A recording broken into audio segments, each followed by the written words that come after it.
I'm alive.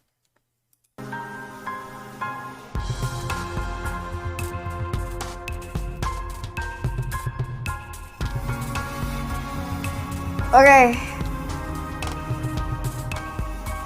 Hi guys.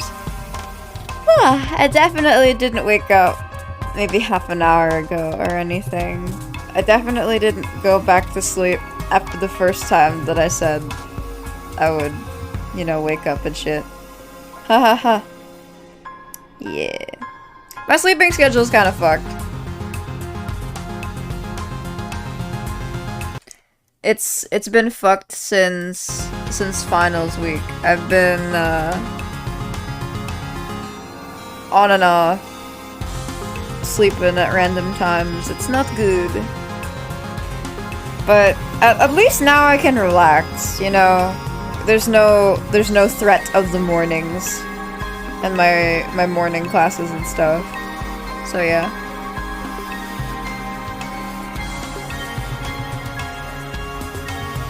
And anyway, so I Was a Teenage Exocolonist is a game that I have played through once, and I think it encourages like multiple playthroughs. Because there's a lot of different endings, and also what you did in your last playthrough affects your current playthrough. Let's see. It's like it's a life sim, but also it has like it's kind of similar to Slay the Spire. There's like a card battler. There's also dating in this game. You can have pets in this game. This game has a lot of things that make me very happy, basically. And, yes, I lost several hours of sleep playing this game when I first got it. And I had to physically stop myself from playing it for a while.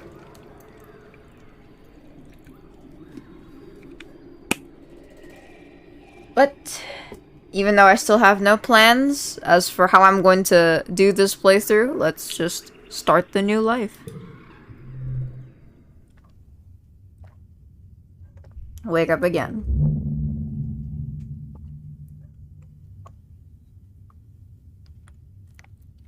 Warning. This game deals with mature subjects and may not be suitable for all players. Please see our content warnings in the system menu for a detailed list of themes and events. Oh. Do you guys want to see the content warning? Or do you guys want to go in blind? Because I feel like I should be a little upfront about it. But of course, there's no way to look at content warnings without getting spoiled, so it's up to you guys. Just let me know. Anyway. You wake to chaos. A confusion of light and heat and smoke. Fire! Your head is pounding. You must have hit it and blacked out, but you aren't sure how you got there or what on Vertumna is happening. There's something important to you need to remember.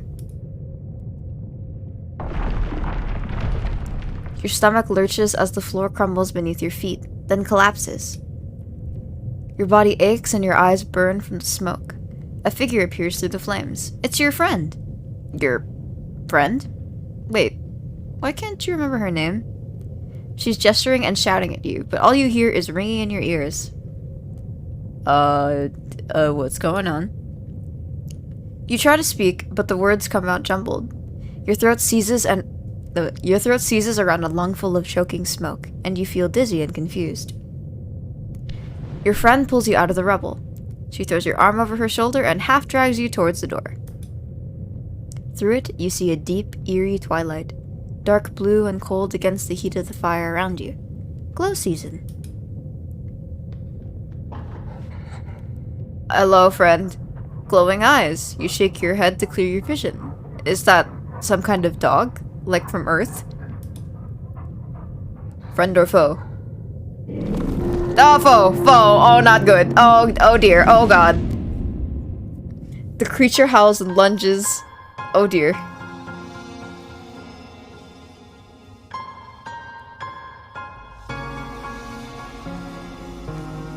I was a teenage exocolonist.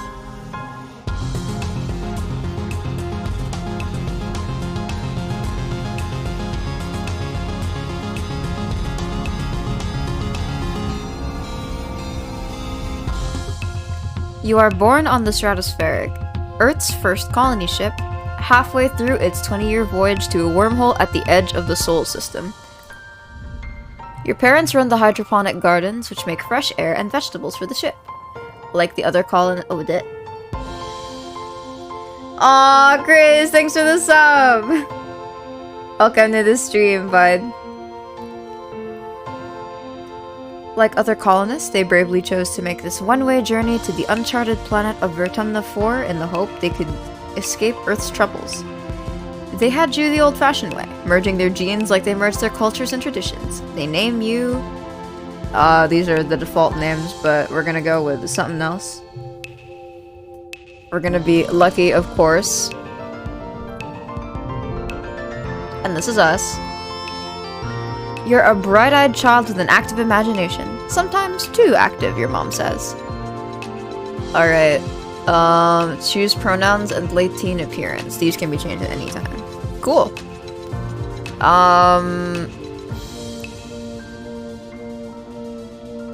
I don't think this matters for, like, dating or anything. I think it's just... I don't know, it's just, it's to make things more true to the character you want to be. Let's just be she. Let's be mostly she. There we go. Your earliest memories are of your 4th birthday. There's a big cake with a neat hollow effect that looks like fire, but when you reach out to touch it, all you get is a handful of icing. Yummy. Your favorite present is... Oh, we have a good stream, Lucky. I just wanted to stop by because I have to tackle a lot of work. So it'll be Rick. Alrighty. Good luck with work. Your mom's gardening, Charles, biology, animals, persuasion, empathy. Reasoning. Toughness. I think having early empathy is good.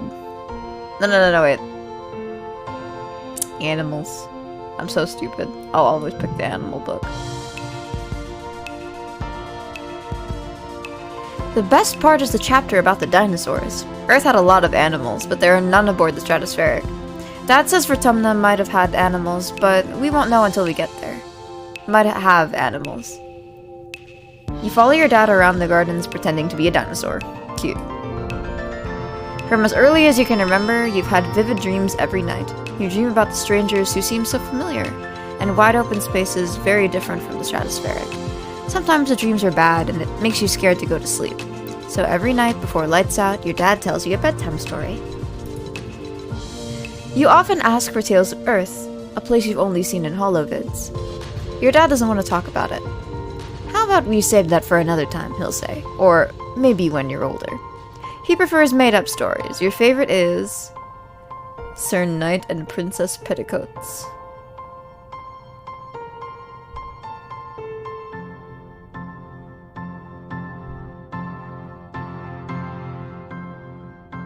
Oh, I think I'll take Future Dog and the Space Cadets. I wonder why. Future Dog can turn into a light beam that the cadets can ride on.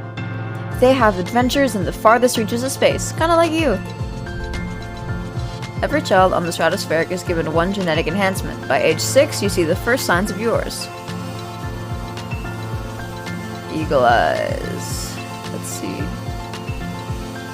Extra fingers. Oh god. Absorbent brain.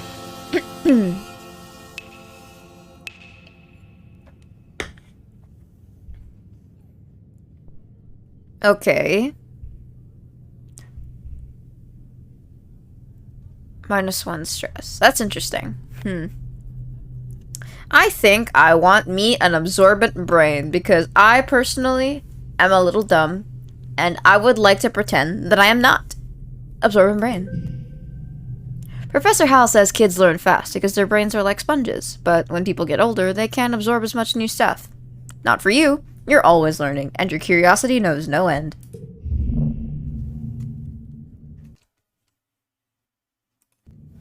The other kids have trouble keeping up with you, but one tries. I should really have planned this. But I don't know what to do. Okay. There's energetic and loyal, and let's just go through everybody, and then like at the end of it, you guys can tell me your thoughts. And if there are no thoughts, I'll probably pick somebody else. I'll probably like pick somebody at the end of it. So let's start with energetic and loyal Anemone. Anemone runs everywhere she goes. You chase each other through the corridors and have pretend laser fights amid the flashing lights and the noise of the engineering wing. One day, you're scrambling up onto a console to get the drop on her. Wait a minute. Did I accidentally pick her? Hold on. I was playing tag too. Hold on. Oh shit. Okay, hold on. Let's load back. We accidentally picked Anemone. I thought we could go through all of them, but I guess because we already went through this, we don't get to know any of the characters anymore. I guess I could just briefly describe. Let's see. What are the... What's the skip button? Controls.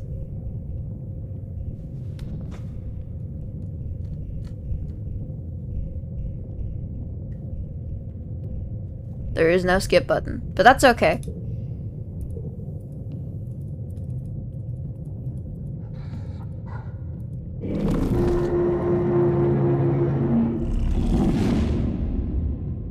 We're gonna speedrun.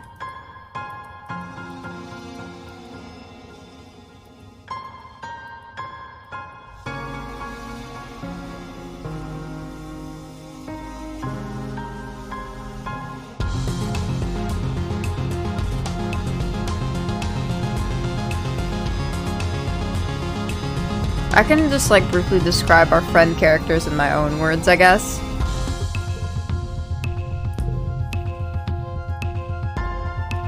There we go.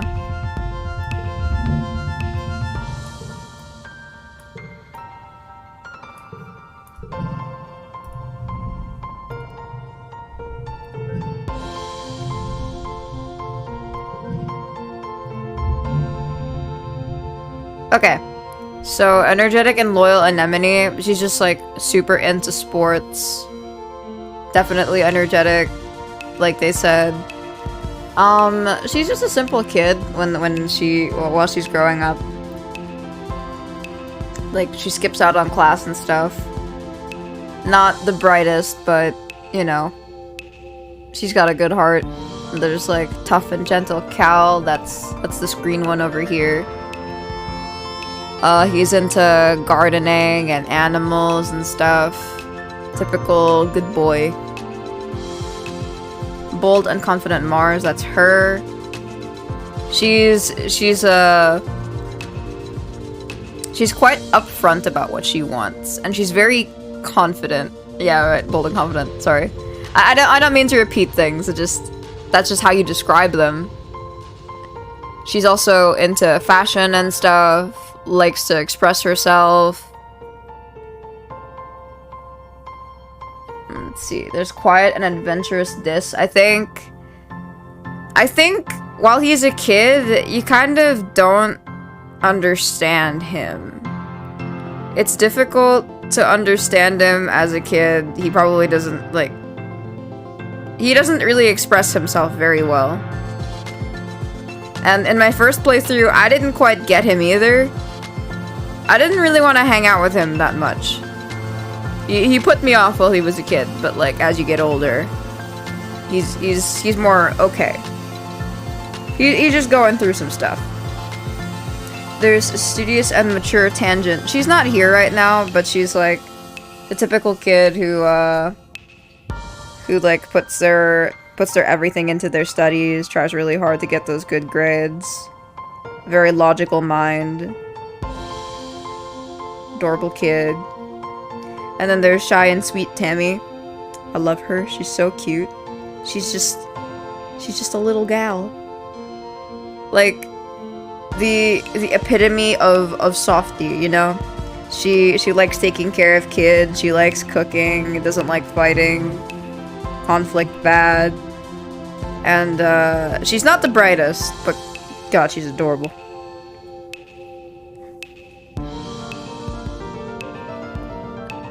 Do any of those descriptors, like, stand out to you guys? Because, like, we're picking a best friend. Last time I picked Cal because I wanted to make friends with animals, and I think he helps with animal stuff, but we don't have to go for that. I think if we don't end up picking anybody, I'll pick Tammy, because I didn't get to... Even though I didn't get to hang out with Dis, I don't really want to do that for this playthrough. I didn't get to hang out with Tammy much. Or Anemone, so maybe Tammy or Anemone. But I'm leaning towards Tammy, because Tammy's like super fucking cute.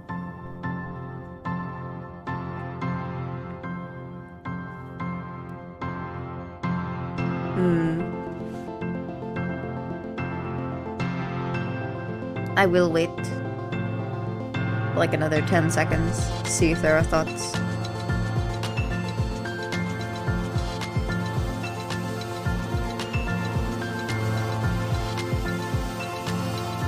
Alrighty. I think this time we'll pick Tammy. And we can be friends with the others, like, even if they're not our best friend. So, let's do this. So, press 10. Friendship, empathy, creativity, and memory. Tammy's care. When you're 8, Tammy wants to bake a special cake for Auntie Sedent, who runs the creche. It has to be a real earth carrot cake with real carrots, because that's Auntie's favorite. And Tammy needs help getting carrots from the gardens where your parents work. You ask your mom for the carrots, ask your dad for the carrots, steal the carrots, and find something else to use. I'm gonna ask my mom. Biology and loyalty. Your mom asks you what you need the carrots for, and you tell her it's a secret. She says no. Just because you're her daughter doesn't mean you get any special treatment. She gives you a biology lesson instead. Aw. You're 10 years old when the ship finally reaches the wormhole. Professor Hal says it's like a doorway to star systems, with the planet Rotumna 4 on the other side. You run emergency drills for months to prepare. When the day finally comes, it starts with a rumble, then things start to slide off the tables. You hurry to gather near the escape pod just in case. Can you tell I'm not very good at reading? Single file, everyone! Professor Hal instructs you to follow him. And we do as he says. Because we're a good kid. For now. The emergency area is crowded with families. It's gonna be fine, Lucky, your dad soothes. We'll be through the wormhole and down on the planet before you know it. Just like we practiced. Your mom gives him a sharp, worried look. Red emergency lights switch on as a siren begins to sound somewhere distant in the ship. You try to breathe slowly like you were taught, but you're very scared. You look out a porthole. The stars are gone. When you're frightened, I don't put on a tough face. Stress cry. Get in touch with your emotions, or think of a game to play. I picked this one, but I picked this one last time, so I'm gonna think of a game to play first.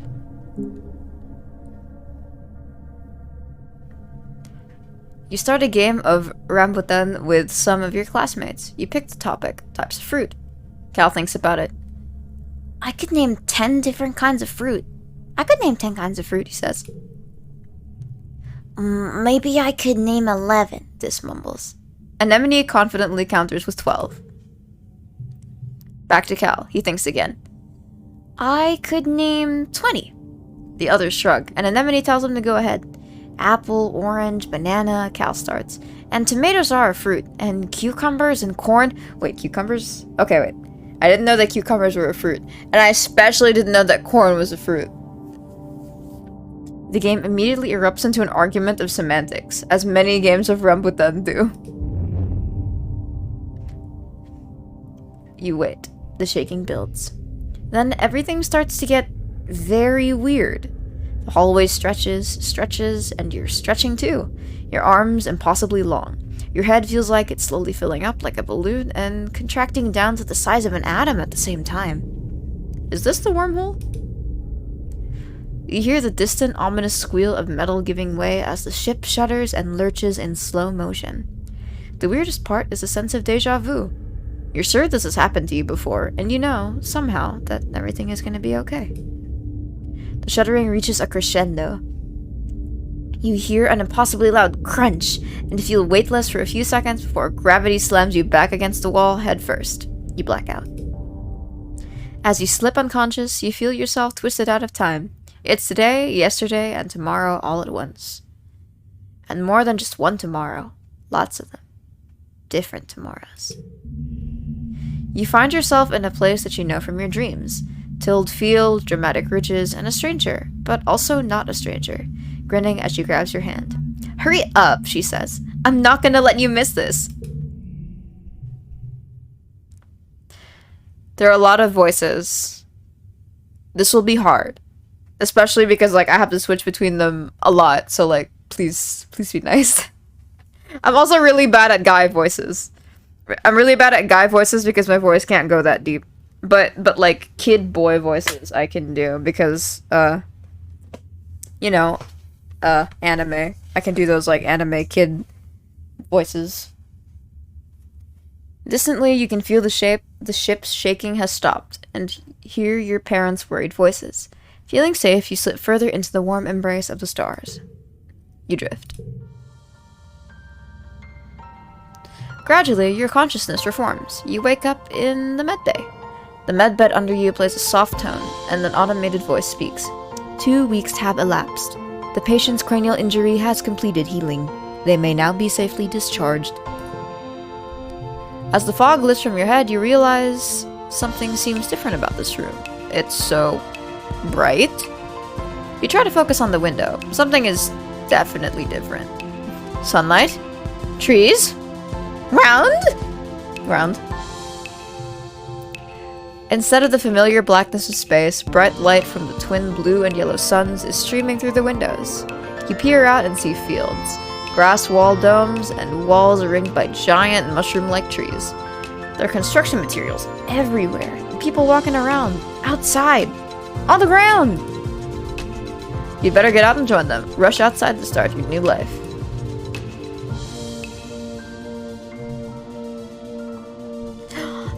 This is Tammy, guys. Oh.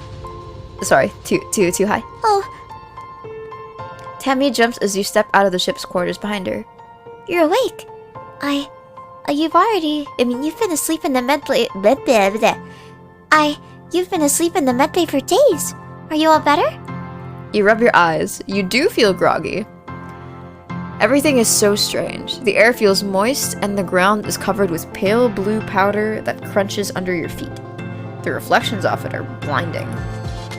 You squint and look up, and almost fall over from the vertigo. The sky goes on forever. Around you are fungal trees taller than anything you've ever seen before. Your heart pounds in your chest. Are you feeling okay, Lucky? You'd better go see your dad. Tammy says, worried. He and your mom have been waiting for you to wake up. She points southeast towards some odd geodesic domes. Bye, Tammy. Thanks for the tip, but first I will go look at this place.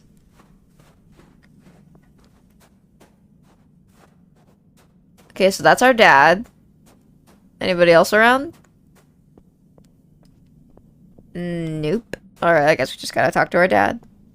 Hey, Dad. Lucky. Your dad gives you a big warm hug. I'm so happy you're finally awake. Dr. Instance thought it'd be best to keep you asleep while your noggin healed. Your mother and I thought you might sleep away the whole year, my snoozy little gooseberry.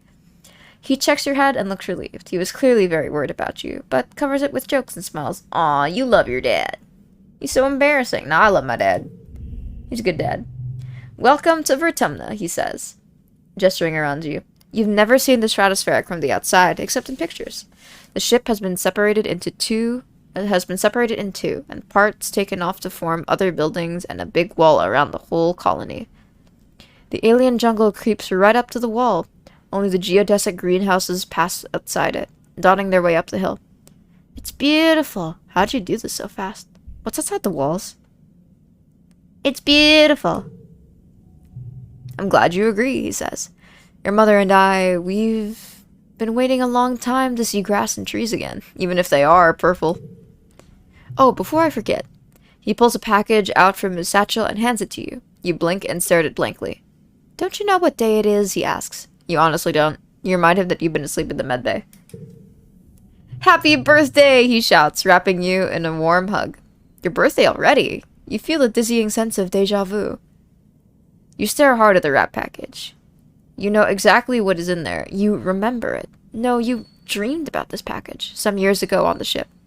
Inside will be a small medallion in the shape of a sun that your dad made by hand. Let's not expose ourselves. Let's just open the package. How did you know this? It's exactly as you imagined, as you dreamed. A feeling of panic rises in your throat. Your hand shakes, but how? Your dad notices. Are you okay, Lucky? He snaps his fingers.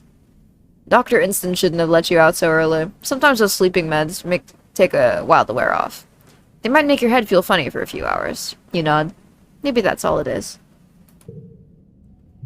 I'm curious. Guys, can you hear the rain outside? Because it's raining pretty hard.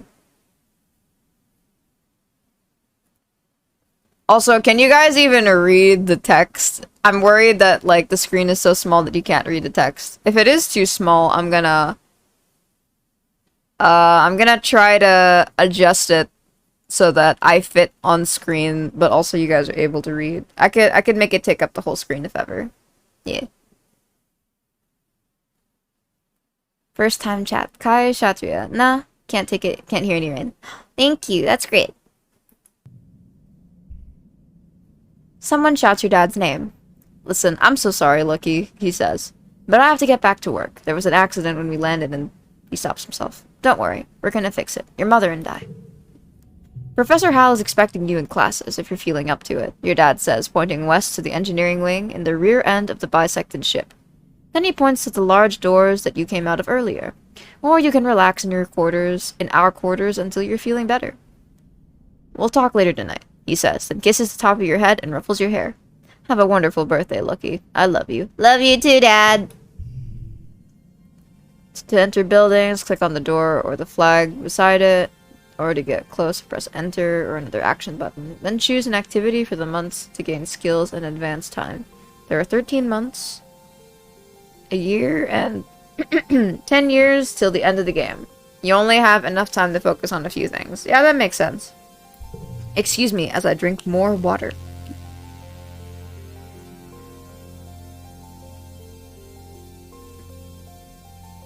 In the meantime, like, what do you guys think of the game so far?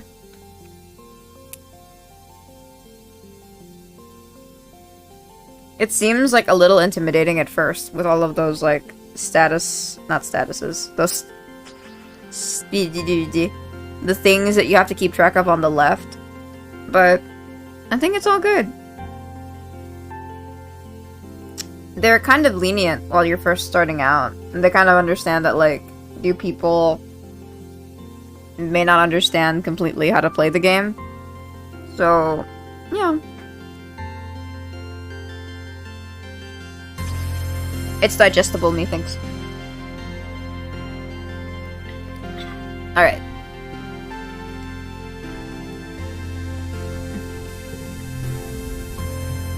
You see Dis on the ground beside some bushes. Is he hiding from somebody? He seems to be watching the gate in the south and the wall to the south, where grown-ups are coming and going. Kids aren't allowed past the walls, he says quietly, without looking up. Say there's nothing to be afraid of, but then why do we need walls? You stare at the gate and have a sudden rush of memories so strong that you think you might faint. You imagine something crashing through the wall, something enormous and dark and wriggly.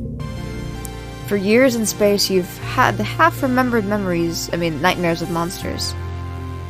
Of your ship being destroyed, of sifting through the wreckage that used to be your home, trying to find something. Your dad always told you the dreams weren't real. Waking you from your daydream, Dis whispers, I think there are monsters out there. Our parents will keep us safe. Maybe, Dis mumbles. He doesn't look convinced. He looks down at his feet. If you believe everything they say, I guess you should go to school now, like a good girl, he sneers. You shake the vision from your head. It was just a dream. This must have made you imagine it with his creepy talk. Why does he always have to be like this? And this is Anemone. Hiya, Lucky. Anemone seems really at home here. She's rolling a sports ball around with her foot, making patterns in the weird blue snow.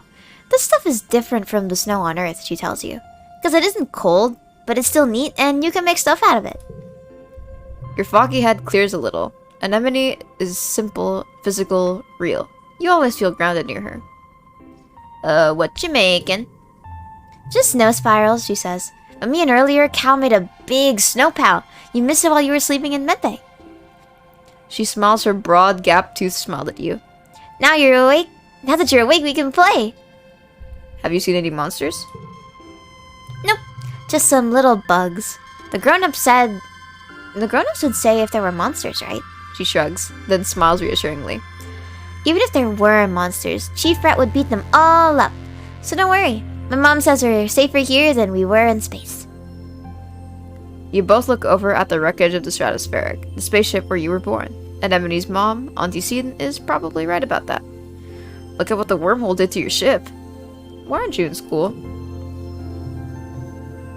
Tango. Oh, hello, Lucky. Who are you planning to romance? I have no idea. I was hoping chat could give me some thoughts about who to romance, but when you restart, you don't get to have a description of the characters other than the 2 words that they give you, bold and confident Mars. But you know, we could think about it later. Right now, I just have plans of being friends with Tammy and then going out as early as I can. She smacks her forehead. Ooh, I wondered where everybody was. I guess I'm gonna be late for humanities class. She doesn't look very worried to you. It's okay, she says. Professor Hal is chill. He won't mind, but you should probably go now. She grins and starts running towards engineering. Hey, race you! No fair, she's getting a head start. I guess we're gonna be a good girl and go to classes. The living quarters. The ship's quarters are where everyone sleeps, eats, and hangs out. The private bedrooms are small. You share one with your parents, so colonists spend most of their time in the big common area. There's a lounge and a cafeteria, and a creche where all the little kids and babies are raised communally. I am not gonna relax, I don't think we need that. I clicked on the wrong place. Where is the place where you do the teaching? Engineering, over here. Engineering. A low throbbing noise comes from the engine room, which provides power to the colony. Other corridors lead off the teaching labs and medbay. You know the route to your classroom well, but the rest of this wing is off limits to children. Congruence, the ship's onboard AI, beams down at you from a nearby holoscreen. Don't forget to study hard, Lucky. Let's study humanities. We'll worry about the other stuff later. Humanities. Welcome, Lucky. Professor Hal greets you. I hope you're all warmed up and ready to study the glorious humanities. History, literature, language, media, and philosophy. And yes, if you're lucky, and I'm sure you are, we'll have a little ancient earth poetry too. He seems excited about that last bit. By the way, if anyone is interested in taking engineering classes, please register through Congruence scheduling system when you have the chance. He probably says scheduling, doesn't he? Congruence's scheduling system when you have a chance. She'll be helping me teach them. Today's assignment is an easy one, Hal says with a yawn. Because I was up late repairing Congruence's subterminal and I could use a nap, I'd like you to write an essay on what the Vertumna colony means to you. Freedom, equality, democracy. My friends are all here. I feel safe here. Just doodle instead of writing. My friends are all here. You write about all your buds and the fun things you do together. Aw. She doesn't like us. That's fine. When Hal wakes from his nap, he asks a few students to read their essays to the class. Mars is annoyed that you hardly mention her. Well, you aren't really friends, so... I mean, we could be. I already know what this is, but we're gonna go through it. Just so that everybody's on the same page. When you work or go to class, you'll play a quick card challenge as the month passes. Move cards to fill the 5 panes and make the best hand you can. Yes, order matters. If your total in the circle on the right reaches the goal value, you win. Depending on your cards, some challenges can't be won, but you still get a reward for doing your best. Bonus for flushes, same color together. Bonus for pairs, same number together. Bonus for straights, increasing from left to right. The more cards in a flush, pair, or straight, the higher the bonus added total to your cards. Cards can also affect each other and can be rearranged to find the best total score. Okay, so I see a lot of zeros and ones.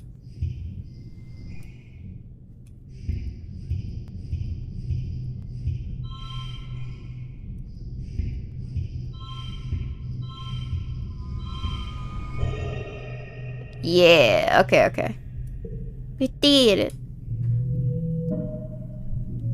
We got +4 creativity from challenge 1 and super goal. Pog.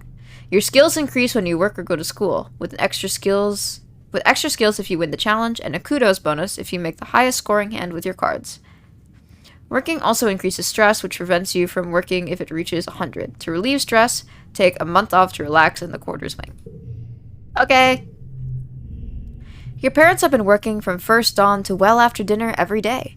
You know growing food is an important job, and it's vital to get crops in the ground right away, but there seems to be something more than that. It's such a change from growing up on the stratospheric when you saw them all the time. You stay up and wait for them at night before going to bed.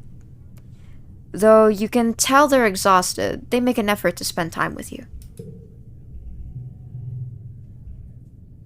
Ah! Delusions. We don't want those.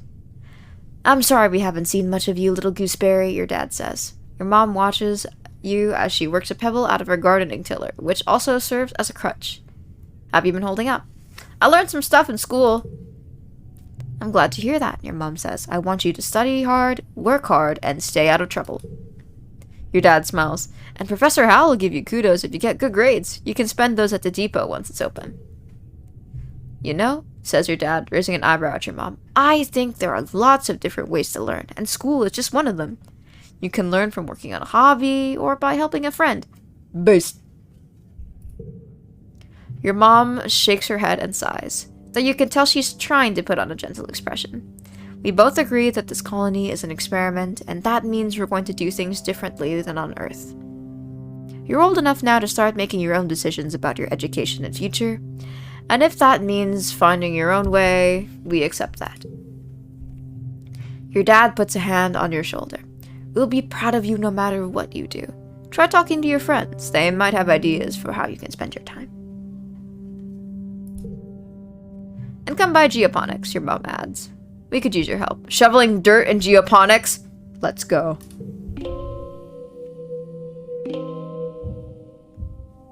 Mid-quiet.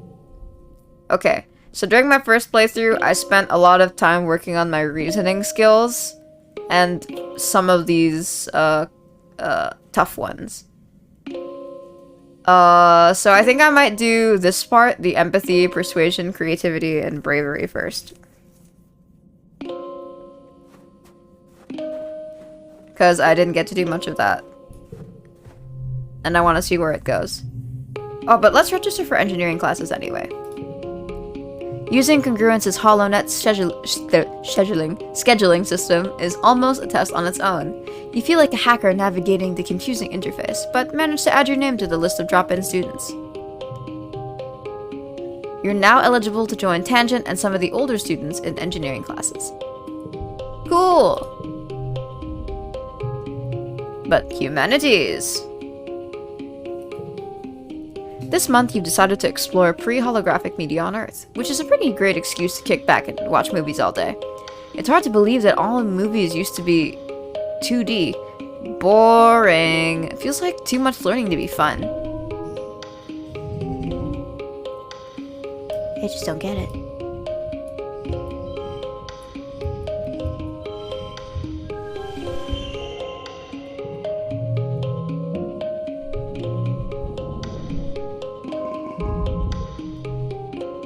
This week you had a few more bouts of deja vu, remembering what somebody's about to say or do just before they do it. Sometimes they actually do it, but not always. This morning, you were sure Professor Hal was going to trip on the uneven floor in the cafeteria and spill his plate of hash browns. You even told Mars to watch. He didn't, though. As Professor Hal walked away, his hash brown's safe for today. Oh wait, as Professor Hal walked away, his hash brown's safe for today. Mars called you a liar and a dummy. I'm only one of those things. At night, your dreams are all mixed up with stuff you know can't be real. You're chased by monsters the size of buildings, only to be saved by strange people you've never met. You're holding hands with someone you love. You're crying as you help lift a shrouded body into the colony recycler. Oh fuck. Everything seems so familiar, but when you try to recall their faces when you wake up, they're smeared in your memory like wet paint. You lived this life before. In your dreams, you're sure of it. In the light of day, you try to remember everything from your dreams, but it's impossible. You can't live a lifetime in dreams. Anytime you try to tell someone, they think you're playing a trick or that you're sick and need to go to the med bay. You eventually decide to stay quiet about your strange dreams. Why? You don't want people to worry, you just want to be normal, secret powers are fun. I don't want people to worry. Your parents have so much on their minds already. You have a feeling that something is happening at Geoponics and they don't want you to know. You don't understand it, but when they come home at night, they look really sad. You don't want to make that worse. If you just keep going to classes and staying out of trouble, it'll be easier for everyone, yourself included.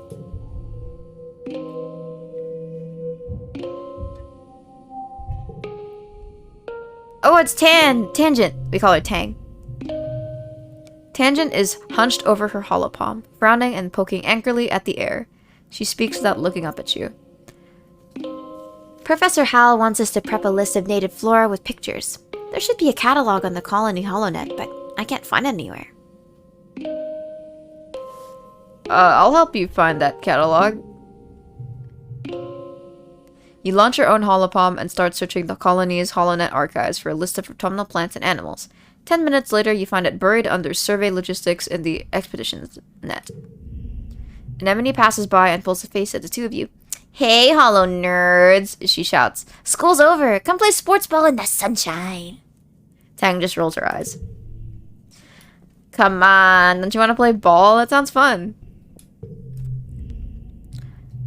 Anemone is bumping a sports ball with her wrist, trying to keep it in the air. Heads up, She shouts, and bumps the ball in your direction. Think fast. bounce it back.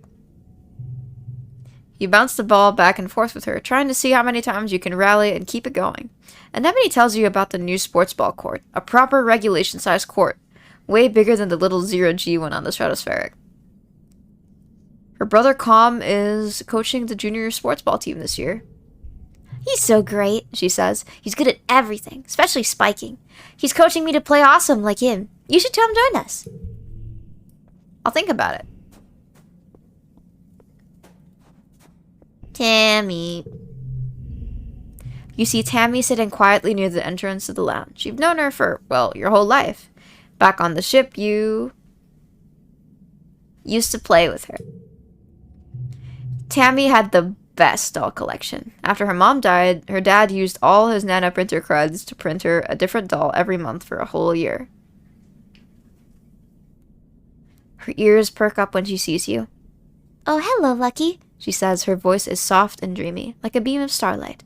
Do you want to play dolls? I sure do! You don't think Tammy will ever be too old to play with dolls. If anything, she has even more of them now. She takes you to her quarters and brings out the entire Spacey Stacy doll collection.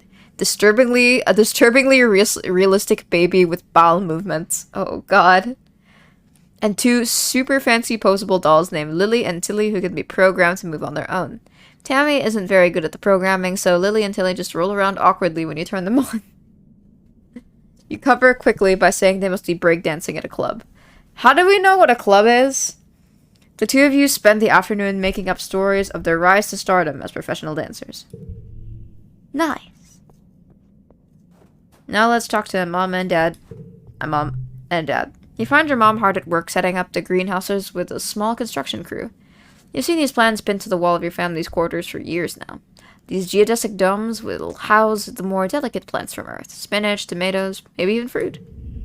She takes a swig from her canteen as you approach. Looking for something to do? She asks. Remember, Lucky, you're responsible for your own schedule now that we've landed. You can decide how to spend your time, so long as it's productive. She points towards the engineering wing in the back half of the stratospheric separate frame. Professor Howell still expected you in class, but a well-rounded education includes practical application. You're old enough to help with the work around here. She claps her hand on your shoulder. I've got another minute. Anything you need to know? We're gonna go through all this just so everybody is up to date with stuff, even though I know all of this. What are you doing in geoponics? She looks down and nudges at a sprout growing between her feet. It's green, the color of earth plants. We're doing our best, she says, but it hasn't been easy. I just hope the potatoes and corn can handle the weather here, she says, glancing up at the sky. I hear it rains like hell in wet season. She takes a long look at you up and down. You're going fast, Lucky, but you're still too young to need for real farming. Instead, well, there's a lot of soil that needs to be hoed. Seeing your disappointment, she nudges you on the shoulder. Don't pout. It'll help build those muscles. You'll need them now that you're out in the real world, doing real work. Out here, we have to rely on our physical strength. She flexes her biceps. Your mom is really strong. Hell yeah, she is. She's a cool mom. What's happening in engineering? Hal's teaching classes on life science, engineering, and humanities. If you pass all your tests, maybe he'll let you work there in a few years. Your dad thinks you're old enough that school is optional. I don't agree, but I'll be honest with you, she says, gesturing to the fields. We do need every pair of hands we can get. If you want to work with me here in geoponics, I'd suggest studying life science. If you don't have a good grasp of biology and ecology, I'm gonna stick you on shovel duty. We can work on that later, Ma. We did that in our previous life. What can I do in the quarters? If you need a break, she advises, you can visit the lounge and see your friends. But, she warns, raising a finger, I don't want to see you lounging around all the time. You need to work hard, too. What's the garrison? Security Chief Rhett is organizing a sports ball team you used to play. Oh wait, you used to play, didn't you? Back on the ship? It'll be different here with the planet's gravity. Of all the adults in the colony, Rhett and your mom are the most like soldiers you'd seen on a holovid. For a moment, you think your mom is going to suggest something else, then she shakes her head. You're too young for defense training, so don't worry about that yet. Just enjoy yourself and stay out of trouble. We are 10 years old, by the way. So the game ends when we're 20. What's going on in command? I think Seek said they need someone to deliver supplies from the depot. They're also setting up a shop there if you've got some kudos to spend. And of course, that's where Captain Governor Udicott works. But you shouldn't bother her. She's a busy woman and she doesn't have your mother's patience with kids. You try not to giggle. Your mom isn't usually known for her patience. Can I join expeditions? Oh, you're too young to leave the colony. It's dangerous, she shakes her head. Your father would be worried. There's so much we still don't know about the world out there. Let the adults find out, and maybe you can join them in a few years when you're older. She gives you a stern look. She isn't gonna budge on this one. For now, stay inside the walls. Okay, bye! Dad? Hello, my little potato, your dad exclaims, smiling warmly. What have you been up to today? Just hanging with my friends. That Cal's a good boy, he says. And have you seen Anemone? She's been out by the garrison playing sports ball. I think she spent every day outside since we landed. He chuckles to himself. Guess that's what happens when you've got enough brothers to make your own sports ball team. Goodness me. He breathes deeply and slowly looks around. Vertumna is magnificent, isn't it? You nod. Seasons! He shouts, throwing his hands wide. I missed seasons. Back on Earth, it got much, much colder, and then the snow wasn't half as pretty as our spark snow. He sighs, stretching. You just wait until dust season. Both the suns will be high in the sky, and it'll be real hot then. You'll see. This is Cal. Cal is riding around the geoponics gardens on his hoverboard. The board comes to a sudden shuddering stop on the rocky ground in front of you. Cal falls off, but catches his balance before he eats dirt. Hi, Lucky. The ground is way harder to hover on than ship floors. There are bumps everywhere. We'll have to adapt. Yeah, Cal exclaims. Things are actually way, way better planet-side. Hovering outside is rad. Look at this! He runs over into a small depression in a nearby hill and presents it like it's something amazing. Look at this! It's a skateboard. Cool, can I try? Toughness and friendship. Sure, but, please be careful. My mom says if I break my hoverboard, we can't make a new one. You take turns riding around the bowl, trying to get up enough speed going down one side to come back up the other. You don't land any tricks. It's hard just staying on the board with this uneven ground, but it's still fun. Alrighty. But now we're going back to school, baby. Humanities. There's some sort of emergency in engineering that requires Hal's attention, so today's class will be taught by the ship's artificial intelligence, Congruence. Good morning, Congruence Trips. Today we're going to talk about the formation of the Vertumna group and our decision to leave Earth. It's a very exciting topic, and we think you're finally ready to hear about it. Let's dig in. You know how it started. Economic and environmental instability, coupled with deeply entrenched hatreds, had thrown the Earth into chaos. And you know how it ended. In that chaos, your parents formed the Vertumna group with a plan to leave Earth. 20 years later, they and their starborn children, you, slid through a wormhole and ended up here on a planet called Vertumna. But there's so much you don't know. Congruence pulls up a hollow projection of an unassuming human with a firm maternal gaze.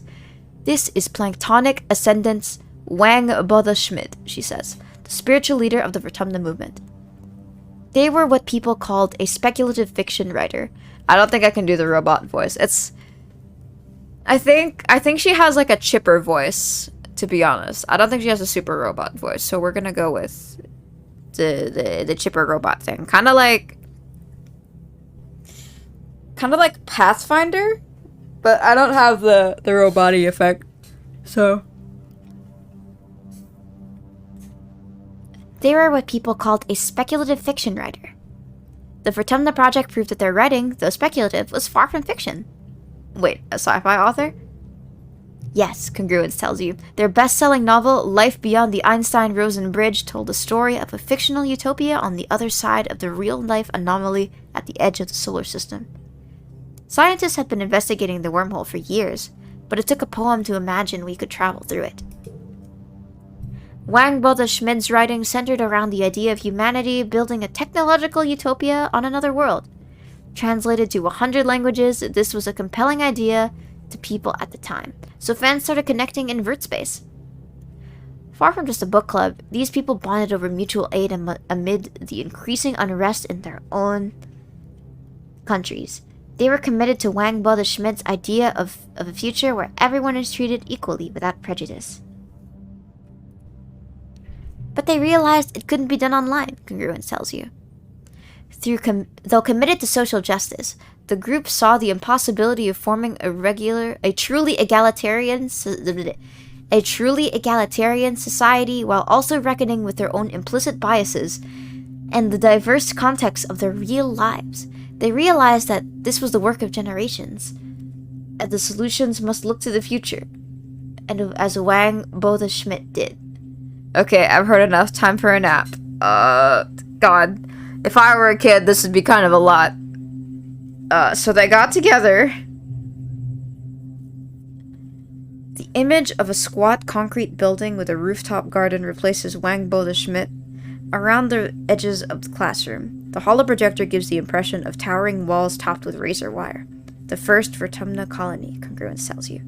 400 people volunteered to sacrifice their own cultural beliefs to walk through these doors, agreeing to come up with a new way of life that would be taught to their children. Babies were conceived from egg and sperm donors chosen by lottery, and raised communally like you as the second generation of the Vertumna group. Those babies were your parents. Wait, was it some kind of cult? So they mixed their DNA, so they mixed their cultures. The hollow projection now shows the compound under siege. As more colonies were founded, word got out about the Vertumna group's social experiments. Congruence continues. Assimilationism was an unpopular ideology at the time because it had been used to commit terrible genocides on Earth. This, combined with the panic that the Vertumna group was destroying the family unit or raising an army of gene-tech super soldiers, brought the colony under attack from all sides. Everyone fears what they don't understand. The image of a burning compound is replaced with the stratospheric on a launch pad. Luckily, the next phase of the Vertumna project was ready to launch. 100 colonists were selected to leave Earth on a colony ship, to seed a far-flung corner of the universe with a new human culture. She smiles. The ultimate goal of the Vertumna group was you, children.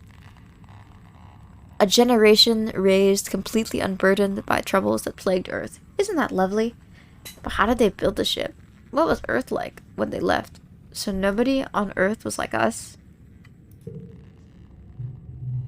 The Vertumna group has a unique culture. The Vertumna group members have a unique culture, Congruence replies. But it's formed from a combination of many heritages from Earth. Even the language you speak, Esperanto, was invented to bring people together. And don't worry, Congruence exclaims, you brought your best heritage with you. You're humans. But what was Earth like when they left? Terrible. Congruence shows you some dire demographics. The institutions that had given the people the illusion of safety were torn down, and wars were rampant, both resource-based and ideological.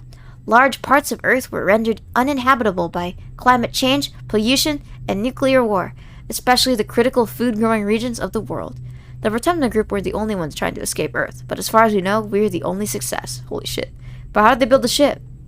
Orbital voyages were a hobby for the ultra-rich in an earlier century. Ha. So there were several relics to be found in museums, Gruitz replies.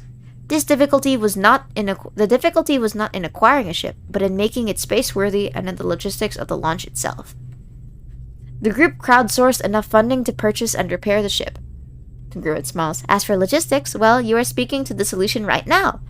I was acquired by the connected group members, along with the gene tech that created you and your parents.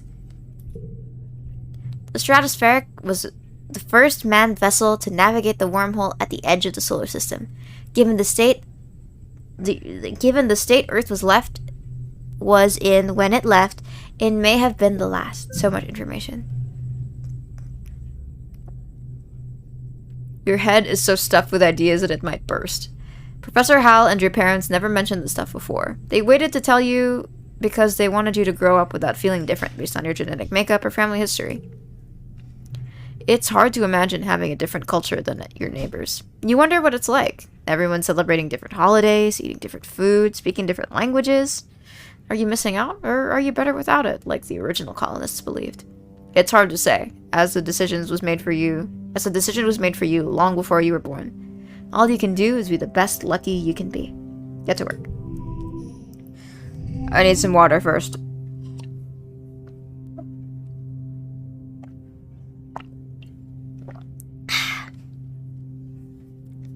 Something I really love about this game that's actually tough to figure out without a guide. You can set congruence to be your childhood friend at the beginning of the game. What? You can? I wonder how you do that. Like you said, probably gonna need a guide, but that sounds fun.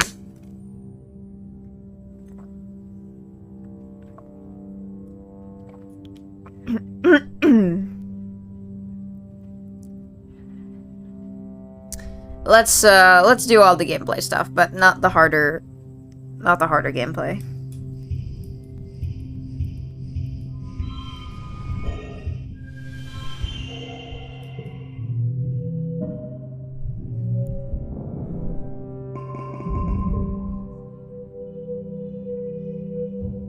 Oh, also head pats were redeemed, so give me a sec.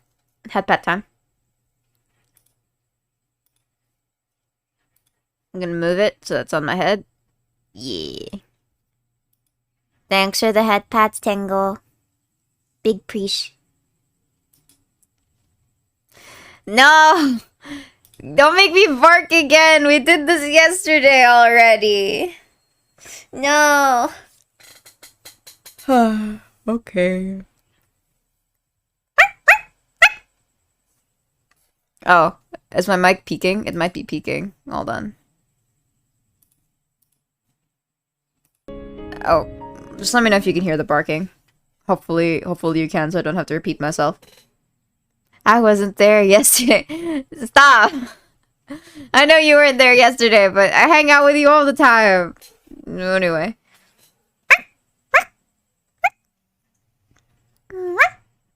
Okay, there's your barking. It was perfect.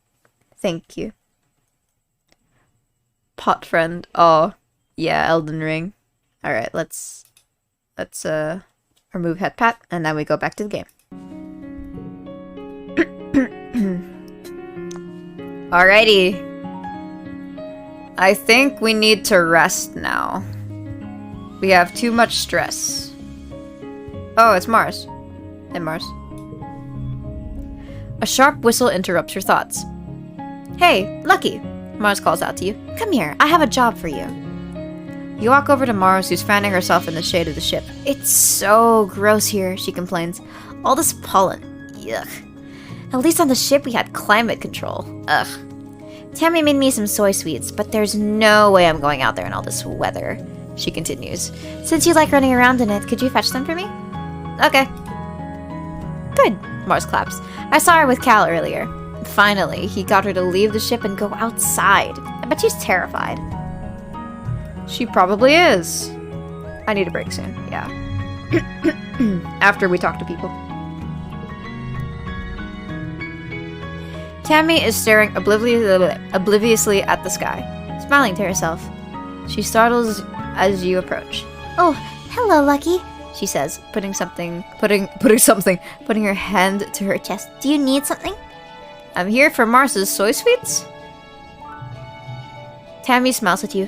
Oh, it's so nice of you to help out Mars. She's a very important person, you know. She hands you a box wrapped in a pink and yellow scarf. Or just in pink and yellow. Okay, I did it right the first time. One order of mango soy sweets, made fresh this morning, she says. Please tell Mars that she can have the scarf back, okay? She used some of her kudos to nanoprint it for me because it's so dusty here. But I think I'm getting used to it now. Tammy smiles again and tucks her hair behind her big elven ears. Mars is so cool, she says fondly. Sometimes she's kind of bossy, but I know she really cares too. Cute. Mars put her hands out expectantly. Give it here. If you want them, you gotta pay up. Negotiation. Sharing is caring. I ate them! Here it is. I want half. The audacity! She glares at you and you stare back defiantly. Ugh, okay, fine. She eventually relents with a small smile. You did fetch them and all. I like mango, so I want in. You split the box of soy sweets and Mars, and sit to eat some with her. They're great. Tammy's a good baker, Mars sighs, but I wish she wasn't so scared of everything here. Sure, the weather is gross, but it's not dangerous. Oh, right. Administrator Seek's looking for someone to do delivery jobs for the depot, she says. I don't want to do it, because, ew, running around out there? No. Just go through there, she says, gesturing to the door behind her, and tell them I referred you. Okay. I'm tired, though, so I'll do that tomorrow. I'm gonna chill. The lounge is a long, well-lit hall along the outer hull of the ship's midsection. It's strewn with tables and cushions and serves as a communal living room for the tiny one-room spaces every family is assigned. You flop down into the lounge's big beanbag pile with some of the other kids. Cal has a dazed, peaceful look on his face. The air smells so good on Vertumna, and so does the dirt even. You notice his clothes are filthy, but obviously Cal couldn't care less.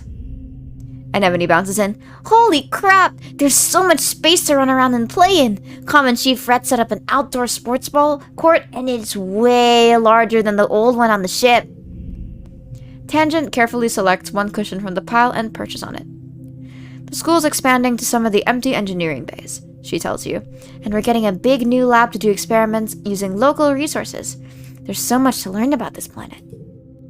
Anemone rolls her eyes, but Tang continues. We shouldn't forget our studies just because we've landed. Tang's right. School is important. Tammy nods in agreement. Yes, points with Tammy. It's scary out there, she mumbles. I'm gonna stay close to our quarters for now.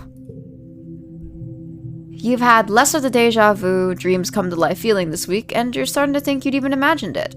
But suddenly you get a prickling sensation in the back of your neck, and remember that Mars is about to enter the lounge and tell everyone to look outside. You stare at the door. Mars walks through it as if on cue. OMG! Everybody look outside! They're hoisting a flag over command! She says, clapping her hands excitedly. You know what that means, right? She stands tall with her hands on her hips. Vertumna is officially humanity's first colony ever! You look out at the flag, feeling dizzy, and silently mouth the words along to what she says next. You remember this moment so well. This is history, kids, she exclaims, wrapping Anemone and Tangent under each arm. And we were there. Relaxing. You took the month off. I am not gonna forget anything. We have a very limited deck. You wake from an afternoon nap. The dream you're in is one you've had many times. The air is strangely pink and fluffy, kinda sticky, and you have to push your way through it. It feels like every step takes an eternity.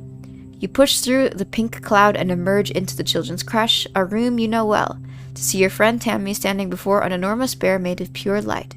It lunges at her, through her, and she collapses to the ground like a fainting fairy tale princess. Okay.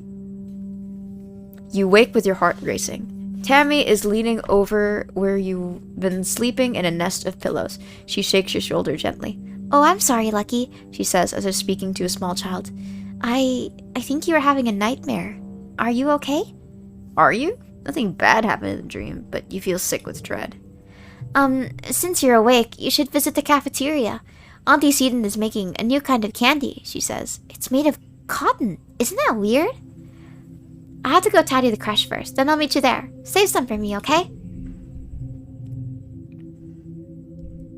Tammy skips off towards the crush, humming to herself. You feel groggy and need a minute to clear your head. That dream. So based on the dream, she gets attacked by a bear, so I think I want to go save Tammy. Wait, go save Tammy. These purple indicators mean that they're from a past life because, like, I played this before. Sorry. I would consider doing it, like, from scratch again, but God, I worked so hard on that first playthrough and it took so much time.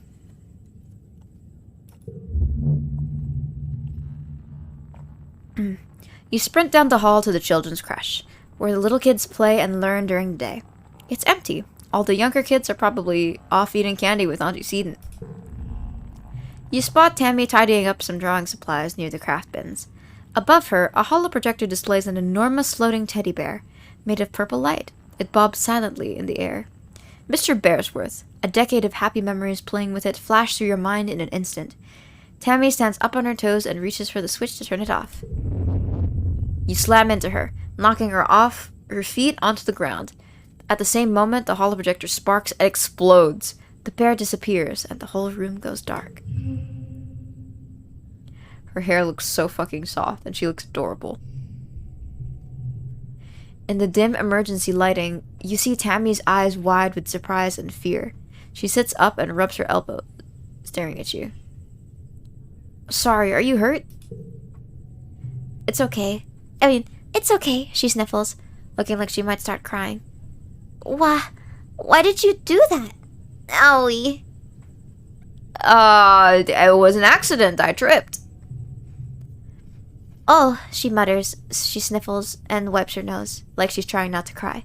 Are you okay? You tell her you're just fine and say sorry for hurting her. You're just happy that you followed your dream last night and got here in time. Oh wait, last night. Just dream. Not last night, sorry.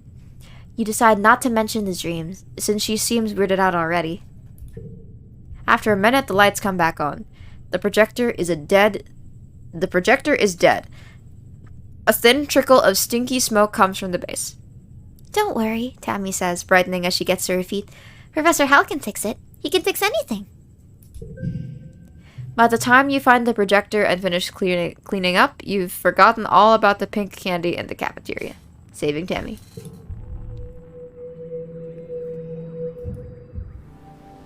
Mid-Paula.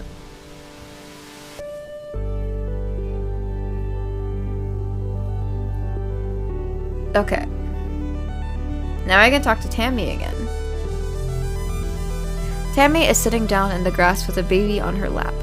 They're playing nicely with some flowers or a strand of beads in Tammy's hair or something. Tammy keeps gently removing her hair from the baby's mouth. Oh, Lucky! She giggles as you join her. Aren't babies the best? Haha! There are so many new babies in the crush. You'd think we were starting a colony or something. But the parents are too busy doing other work and somebody needs to take care of the little ones. She looks down lovingly to the baby who is now sucking on part of her skirt, getting it good and damp with baby drill. You could help too. It would be fun. The baby chooses this moment to spit up a big puddle of pale yellow liquid onto Tammy's dress. Oopsie. Tammy coos and picks up the baby, then she holds them out towards you. Could you take them for a minute while I find a... Could you take them for a minute while I find a towel, Lucky? They look a little queasy to you. Okay, I guess. You hold You hold the child at arm's length, willing them to keep the rest of their stomach contents in. They hiccup again, then let out a tremendous belch, as loud as a drunken sailor. You have to admit, that was kinda cute.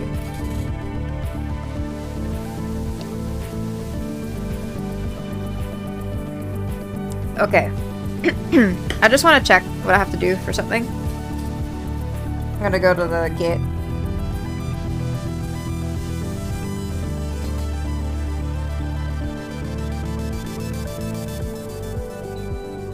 You step cautiously through the colony gates. Hey there, kiddo. Uncle Tonen blocks your way with a smile. I'm afraid expedition is off limits for now. It's not safe out there for kids. You'd better toughen up so you can join the squads when you're older. Okay.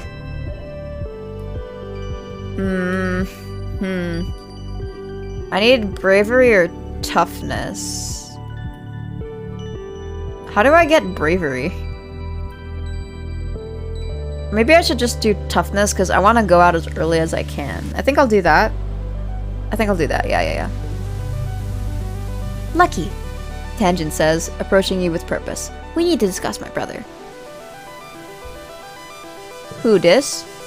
Yes, this, she says impatiently. I need you to figure out where he's been disappearing.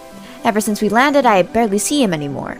He doesn't even come home at night sometimes, and She trails off and looks at her feet. Well, I'm not on very good terms with my brother of late, but people are becoming worried. You get the feeling Tang is the one who's worried but doesn't want to admit it. I'll talk to him. He probably won't tell you, Tangent says angrily. Newton's apple, she swears. He won't even talk to me anymore, she sighs. You may have to follow him. I would, but everyone in the lab would know I was gone. No one cares where he goes during the day. Alright. Hey, Dis. You tell Dis that his sister Tangent wants to know where he's been disappearing off to. His eyes flit briefly to yours. Then he stares vaguely off towards the engineering wing where his sister is reading on her holophone between classes. He doesn't say anything. She's worried about you. She doesn't care about me, she says sullenly. Tangent's just worried she'll get in trouble if I don't come home one day. He scowls and picks at the hem of his sweater. She doesn't care about anything but her schoolwork. I think I'll just leave it alone. His shoulders slump in relief as you go. I don't think I can convince him, but yeah, let's do sports. What do I get from doing this? Bravery, toughness. Oh, here! Okay. We'll do this for a bit. A small team led by Security Chief Rhett was enough to keep the peace on the stratospheric. To stay busy, they also ran the exercise gym and sports ball courts. Here on Vertumna, the garrison has expanded fast. They're building a huge wall around the colony and have an outdoor firing range and a big covered dojo. And best of all, a regulation-sized sports ball court. This, specifically, the situation just reminds me of Pyre. They're made by Supergiant Games, the same guys that made Hades, and it's like, it's a game about sports and also getting your freedom back because you're exiles and you have to play sports to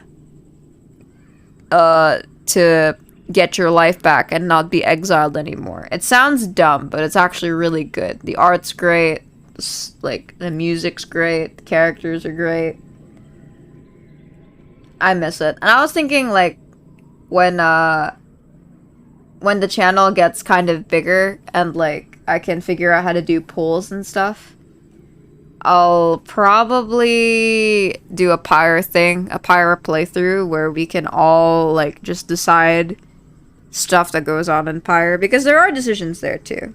It's kind of like this, but since there are a lot of decisions in Exocolonist, more so than Pyre, I'll be picking most of the options in this game. But you guys can pretty much pick for all of Pyre, I think. Sports ball. Anemone meets you on the court. She's bouncing from one leg to another in excitement. My brother Com is organizing the youth team, she tells you. Kombucha... Sorry, I forget that his name is Kombucha. Kombucha offers you a high five in greeting, then tosses a sports ball your way. Let's start a practice game to see what you're good at. You and Anemone are team captains. Pick your team. Anemone used to practice with Cal and Mars on the ship, but Tammy, you're surprised to see her here. Com will fill in to even up the teams, but he promises to go easy on the other side. Tammy. Cal said I should join, but I'm not very good at sports. Where should I stand? She asks quietly. She's so cute, I love her. You aren't sure. You assign her to tackleback and tell her to stick like glue to the opposing team's offense. Maybe she'll get in their way instead of yours? Don't be like that! Anemone chooses kombucha, of course. They bump fists. Your next choice. I was friends with Cal last time. I'm gonna be friends with Mars. Mars. I'll play Spiker. Mars runs to take position. Seems like she's in it for the glory. Hopefully she'll want to share some of that with the rest of the team. You face off 3-on-3. Start the game. Toughness challenge. Story challenges have 3 rounds instead of 1. After every round, you'll keep the cards you didn't play, and unlock an extra slot to play them in. Losing isn't always a bad thing in story challenges.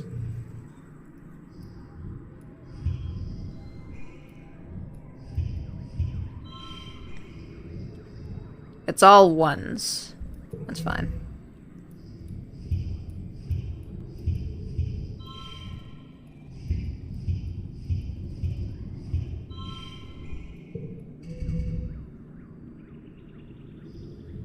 Probably don't need the 0.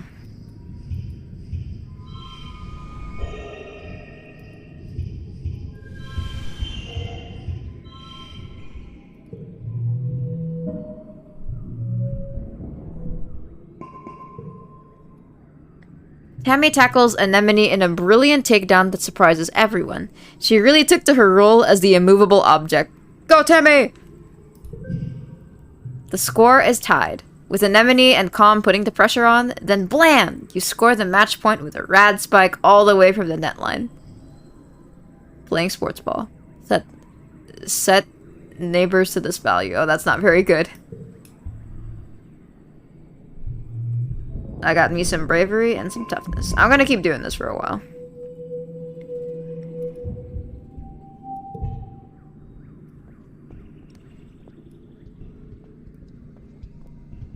Let's see. More sports ball. Kombucha and Anemone come up with a top secret handshake that they share with everyone else on the sports ball team. It involves a lot of complex hand motions and ends with making the funniest face you can make. You're not supposed to, but you show it to your dad. He pretends like he can't understand it, so your secret is safe with him. That's so cute! Playing sports ball. Alright. Aw man, I really should like level this up because this becomes like way harder to level later, but it's fine. Probably don't need the 0, so let's just do this.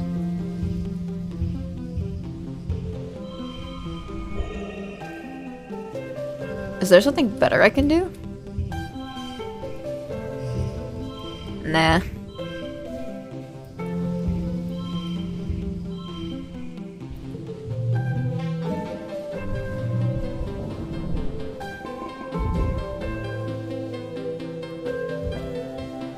Early dust. I think it's your birthday.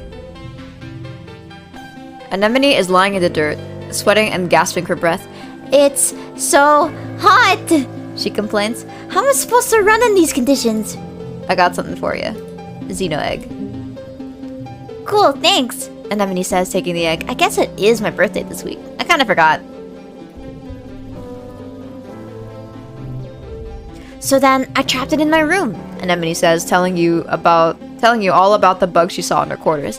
Its wings were as big as my hand. It had feelers like, whoa. It was bouncing all over the place like boing boing boing. She gestures excitedly, swinging her arms over her head. The bugs here are so big and they're everywhere. I was gonna give it to Tang, she says. She loves gross bug stuff, but she said I should just let it go, because if it stung me, I might get weird mutant powers. I mean, other than the one I already have. And I wanted to see if I got more weird mutant powers, so I started jumping around off higher and higher things until I was jumping off the back of the ship, and I got in so much trouble, but it wasn't even that high. She stops in her tracks. Hold on, she says, stooping to rub irritably at her knees for probably the 100th time in the past 5 minutes. Ugh, I'm gonna die. I busted up my knees and it's so itchy when my scales grow in. Annie, don't pick at it. Chief Steward Antecedent's voice rings out across the garrison yard, pleasant but firm. It instantly transports you back to being in the ship crash, tugging on her skirts and calling her auntie. Anemone jumps and stands up straight, her hands flying to her sides. But Mom, Anemone whines, digging her fingers into her knees as Auntie Seaton approaches you both. It's so scratch-tastically itchy. I know, lovely. Auntie Seaton soothes her, patting down her riotous red hair. But the more you pick at it, the thicker your scales are going to grow in. Anemone tucks her hands under her armpits to keep from scratching. What if I want to have cool scales? She pouts. Auntie Seaton smiles indulgently. At the rate you're going, I'm sure you'll be covered in them before you know it. No need to rush. Anemone's skin is dotted with patches of protective blue-green scales that grow in whenever she gets a cut or a scrape. She rubs the patch on her jaw indignantly, the one she got when she ran headfirst into the food synthesizer back on the ship. Auntie Seaton opens her satchel and pulls out a bundle of clothes. The queue for the nanoprinter is over a week long, so I patched your pants with scraps from your brother's clothing. Please try not to put any more holes in them, or yourself, okay? She hands the clothes to Anemone and kisses her on the forehead. Anemone sticks out her tongue and gags. Ugh. Anemone evaluates the clothes as her mom walks away. Galactic, she breathes as she runs her fingers over the odd-colored patches. Then, right there in the middle of the yard, she unashamedly squirms out of her pants and pulls on the new ones. Wow, I look like a fighter jet from the Hollows, she exclaims, showing off her new pants. Like when they'd stencil your kill count on your plane. Okay. Or like a really cool scar. Anemone grins. Yeah, you get it. My parents are scared. Oh, my pants are scarred, just like me, But I'm sure your parents are also scared.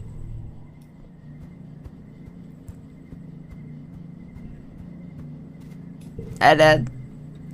Dust is such a dry, hot season. Both suns are high in the sky, baking the equally lush Vertumnan jungle. If there's a breeze, it's warm, and you guessed it, dusty. Your parents are up every day before dawn, which comes far too early for your liking. They're usually gone by the time you wake up, and home after you're asleep, so you have to visit them at work if you want to see them. Good morning, Gooseberry, your dad greets you cheerily. Have you come to see the harvest? Your mom and I have been gathering crops from actual Vertumnan dirt this week. That sounds neat. He shows you around the rows of corn and beans from Earth. They all look a little yellow and scraggly. Not what you'd expected, but your dad enthusiastically points out the vegetables are ready to harvest. Don't forget, he tells you, the Vertumnalia Festival is coming up. There will be a talent show and a science fair. I'm sure you're eager to participate, Lucky. Yeah, I should probably do the talent show, methinks. I'm not very smart, so probably not going to do that. More sports ball. Mars may not be as skilled as a sports ball player as Anemone, but she plays hard. She orders people around like a team captain, but she isn't so great at passing the ball. She'd rather be the star. Her favorite thing is to spike the ball right into the opposing netstop's body. Jesus Christ. It's not a legal move, but she's done it so many times that the opposition now stands further back when Mars has the ball, which is exactly what she wants. Did you see that? Anemone complains to you during the break. Mars wouldn't pass the ball to either of us for 10 whole minutes. Somebody has to do something. Oh, I need persuasion, but I'm not that persuasive. Just let Mars be Mars. Because I don't think we can do anything about it.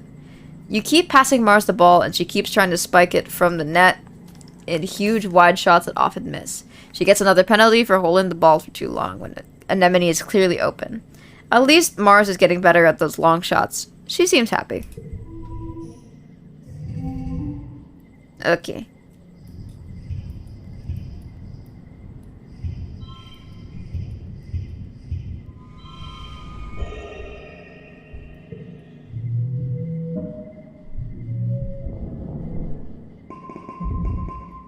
Such a satisfying sound. It's time for Vertumnalia. Udicott and the council have gathered a festival. Udicott and the council have called a festival to celebrate life here on the planet Vertumna. Everyone gathers in the colony square to hear Governor Udicott's speech. In Earth's history, Udicott begins, then clears her throat and waits for everyone to quiet down. Ahem. In Earth's history, Vertumna was known as the god of seasons, change, gardens, and fruit. It's no coincidence that our forebears of the Vertumna Project chose to take on such an auspicious name in the hopes of seeding future bountiful seasons of humanity. We will continue this tradition of Vertumnalia, a midsummer festival, to celebrate our Vertumna, this lush planet upon which we find ourselves today. Clap.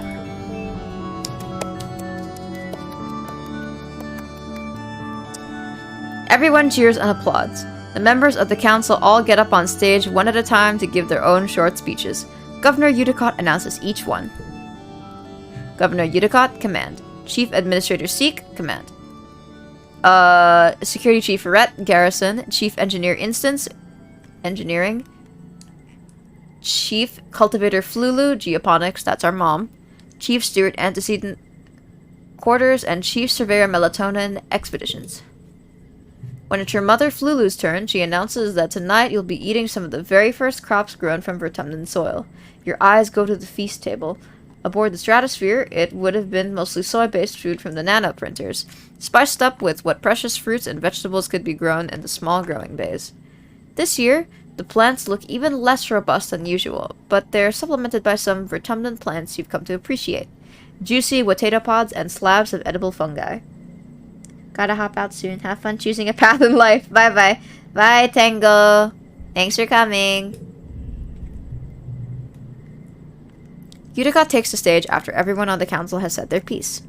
What is a festival without festivities, she asks. Professor Hal and Security Chief Rhett have organized a 3-part competition for the kids. Good luck, children. Which one do you join? Bot wrestling, which is a toughness thing. Talent show. I am creative. I will do the talent show. It's an all-singing, all-dancing, all-talent extravaganza. The entire colony gathers to watch the show after dinner. First up.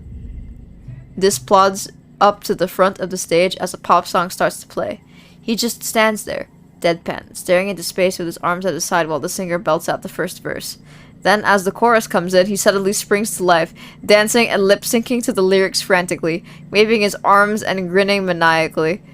Then collapses back to standing still once the chorus is over. It's hilarious, but you're sure you aren't supposed to be laughing.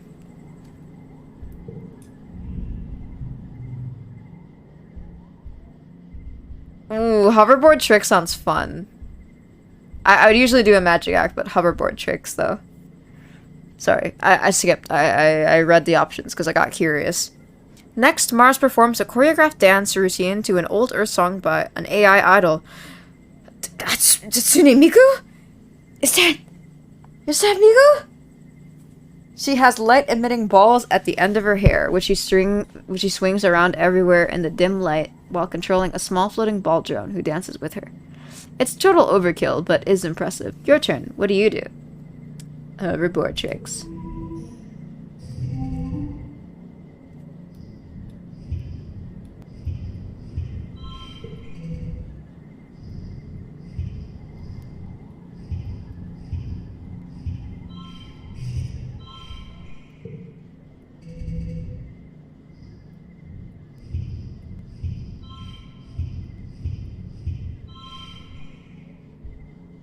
Push through the stress.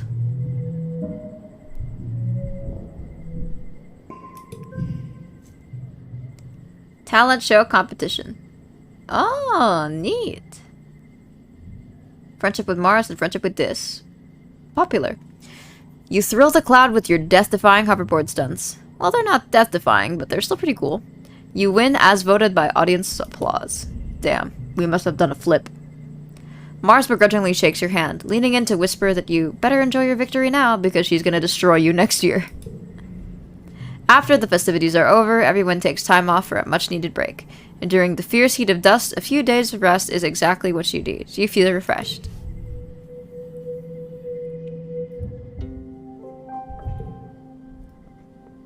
Tammy almost doesn't notice you approach. She's bent over her holopalm, intently taking notes until you get close enough that her ears wiggle, and she looks up surprised. Oh, hello, Lucky. She greets you cheerfully. I'm sorry, I didn't see you there. You ask her what she's studying, and she flushes pink and tugs on her ear. Oh, I'm not studying, she says. I'm making a list of my friend's favorite things. She laughs, a little embarrassed. And well, you're my friend, Lucky, so what's your favorite color? Blue, yellow, red, black, pink. I hate all colors equally. More. Green, purple, orange, rainbow. The color of the monster's behind you! Jesus Christ. Don't bully her like this, guys. Let's be red, because that actually is my favorite color. She knows your answer, then asks what your favorite dessert is. Space cake, fresh fruit, soy sweets, spoonfuls of sugar. I don't like sweet things. Dessert? I prefer the Sahara myself. I would do this, but I want to be nice because she's actually like taking notes. Space cake. Tammy bounces in place. Yay! Space cake is my favorite too. Tammy carefully notes this as well. Okay, last question. What is your favorite toy? Stuffed animals, hoverboards, dolls, and action figures. My holopom. Toys are immature for children. Stuffed animals, baby! Okay. Now I know what. Okay. Now I know what to get you for your birthday. What about your favorite things? She presses her index fingers together shyly. Exocolonist! Yes! It's an amazing game. I love it so much. I have lost many hours to this game. And I got it around when finals came along. And it was so fucking hard to stop playing. So now we're here again, streaming. And I also want more people to know about this game, okay? Because it's very, very cute. And I love it so much. She presses her index fingers together shyly. I like the color yellow, and my dolls, and my favorite sweet is cake. I'm gonna print screen this. It's very cute. I want to post this later. I haven't touched it since my laptop flopped. Oh shit. Queen of V8, no. You should hear me do the guy voices. The guy voices are all blending together, and then the girl ones are... I don't have that big of a range. I have a range. It's not that big, but, you know, I try my best. In the meantime, I'm gonna have some water real quick. And, thank you for the head pats. I greatly appreciate it. I'm working very hard. Help relate! Oh, man.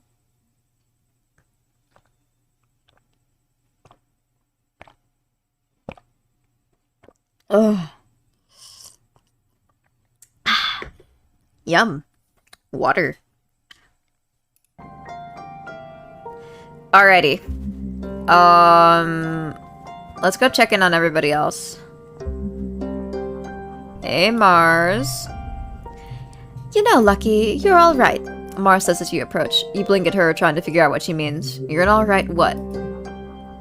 At your stunned silence, Mars laughs and tosses her hair over her shoulder. You're alright, she repeats. You actually have good taste, unlike all these other nullheads. Ever since we landed, it's been help with this, Mars, and don't waste resources on that, Mars. It's boring. At least you understand the importance of sophistication. You shoot the breeze with Mars a bit longer. At some point, Dis skulks out of the living quarters and has to pass by you both. Clearly trying not to draw your attention. Ugh, where is he going now? Mars mutters to you and raises her voice so Dis can hear. Try not to get eaten by aliens, she calls out to Dis. To Dis. If you die out there, they can't use your body for fertilizer. Don't be a waste. Shut up, Mars. This is cool. Don't be mean. You say it loud enough for Dis to hear. He looks at you with wide eyes before scurrying towards the walls. Huh. Mars says with a little smile. No accounting for taste. She seems to respect that you challenged her. Nice. She watches Dis disappear from sight, then shrugs. Maybe you can get through to him? I've tried. But he doesn't care about contributing to the colony, or being popular, or kudos, or anything important. What do you contribute, Mars? Mars laughs and puts her hands on her hips. I contribute plenty, and you know it, Lucky. People need someone to tell them what to do, don't they? Sana all my confidence.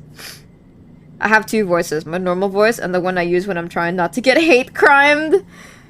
Oh god. That's scary. But I guess I understand. Also, hi Sin. Welcome to the stream.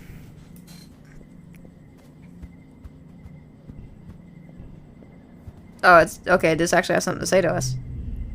This is sitting in the grass near the big gates that lead out to the jungle, as he's staring out into nothingness and picking absent-mindedly at the weeds. He pretends not to notice you as you approach. I'll just sit down with him. He shifts uncomfortably as you sit, but doesn't say anything. You both just hang out, saying and doing nothing. You stare out the big gates. The grass in the colony is trimmed short by garden bots, but out there it's wild and high as your waist. Head Surveyor Tonin is prepping his equipment for an outing. He's bringing a lot. Maybe he's gonna stay out overnight. Nathan, yeah, it's been a while. I was actually, like, hoping to talk to you maybe next week, because I think you're still busy with the stuff. So, I was hoping, like, maybe we could work on that Cuphead collab when you're free, if you're still up for it. Or we could do something else. I don't know. I miss hanging out. Anyway. You're starting to wonder if this will ever acknowledge you when he says, I gotta go. As he starts down the hill, he pauses and says, This is a good spot. I'll probably come back here tomorrow. you just got out of that, actually? Sheesh! Yeah, I'm still up for it. Oh, that's great. We could probably DM each other for details later, but I'm so glad you're done with your crap, too. I just finished my version of hell yesterday. I crammed all of the leftover requirements in one night, and I was just like, fuck it, I'm done. And then this morning I played Pokemon, and it was great. I caught a Fido and I named him Ponko. I named her Ponko, sorry. She's so cute. It's like Panko, but with an O. Ponko. She's so cute. I love her so much.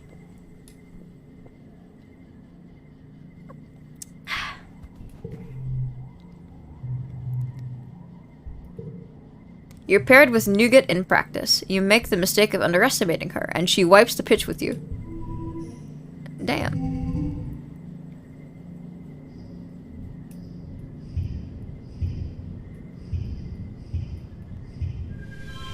Ta-da!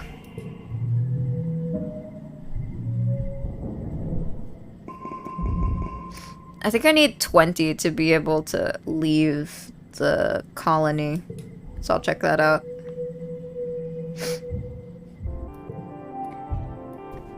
Let me make sure first.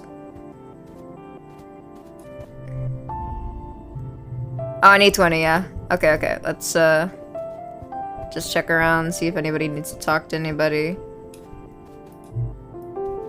That's a sturdy mushwood log. I know you like these. Give one to you now. Here you go. Oh, it's your birthday, I forgore. Cal accepts your gift with a genuine smile. Thanks for thinking of me on my birthday, Lucky. You're looking for Cal in the garden when you nearly trip over someone else, one of the younger kids, and they're blindfolded? Hey! They exclaim. Oh, wait, hey! They exclaim, ripping off the blindfold off their face and throwing it to the ground. It's Cirrus, one of Anemone's brothers. He glares at you. I was almost done! Cal jogs over and grabs Cirrus in a friendly headlock, ruffling his messy red hair. Dude, you were so close! Cirrus stamps his feet and complains that you got in his way. It's not her fault. She didn't know we were playing a game. Give me a sec. I want to teach her about how to play. Cal turns to you as Cirrus leaves. Sorry, Lucky, he says, sheepishly. I was teaching Cirrus a new game, but he's more like Anemone than I thought. Real competitive, you know? He stoops to pick up the blindfold, brushing off the dirt. I've been trying to come up with different kinds of games other than sports ball, he says. No winners or losers. I just want to have fun with my friends. Based. Also me. Lately. I uninstalled League of Legends. It's been great so far. Woohoo! Cal looks at you hopefully. Do you want to learn how to play? Let me check my schedule. Yeah. Cal's smile looks like it's gonna stretch right off his face. Radical, he shouts, jumping up and down with excitement. Okay, so first put on this blindfold. The blindfold is a little scratchy and smells like dirt. You can feel Cal's big hands on your shoulder. Zzz. I'm gonna spin you around, and when I let go, you gotta listen to my instructions, okay? We're gonna walk all the way to the cafeteria. You nod. You can't see Cal's grin, but you can hear it in his voice as he spins you around and counts to 10. 1, 2, 3, First, Cal says, you gotta walk forward 10 steps. Do you follow Cal's instructions as best as you can, or make things difficult for him? Do your best. He's trying to like make it so that everybody can have fun. Let's go, league retirees. Woohoo! I might come back if they rework Shyvana, because she's my main, but I doubt I'm coming back anytime soon. And just in case I ever decide to come back, I did merge my Riot account and my Garena account already, so I don't have to deal with that headache anymore. You take 10 steps straight forward, holding your hands out for balance. The rocky dirt between the garden beds crunches under your feet. Yeah, Cal says. Now turn to your right and take 15 steps until you get to the door. Get it right. You turn to the right and walk forward, counting 15 steps. When you stop, Cal laughs. You can hear his footsteps crunching behind you.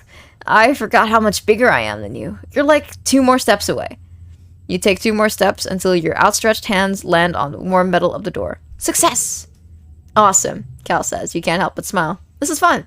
Now hit the door button on the right, then keep walking forward until I say stop. Go really slowly, okay? I trust him, but I cannot. I am not empathetic enough. You open the door and start to walk forward. The path slopes downward and your feet slip a little bit, even though you're moving as slowly as you can. Real dirt is nothing like the metal floors of the stratospheric. It's turbo rocky here, Cal says, and you can feel uneasiness prickle up the back of your arms. Just keep walking forward slowly. Can you trust him? You try to do as you're told, but after a few steps, your foot knocks against a sprawling root and you fall forward, catching yourself on your hands and knees. Ouch!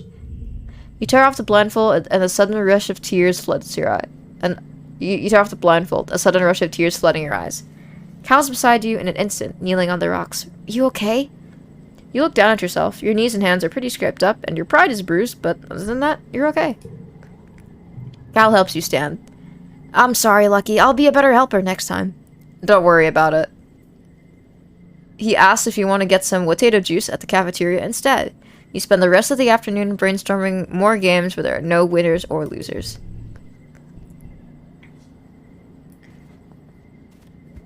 Okay. We gotta be more tough and stuff.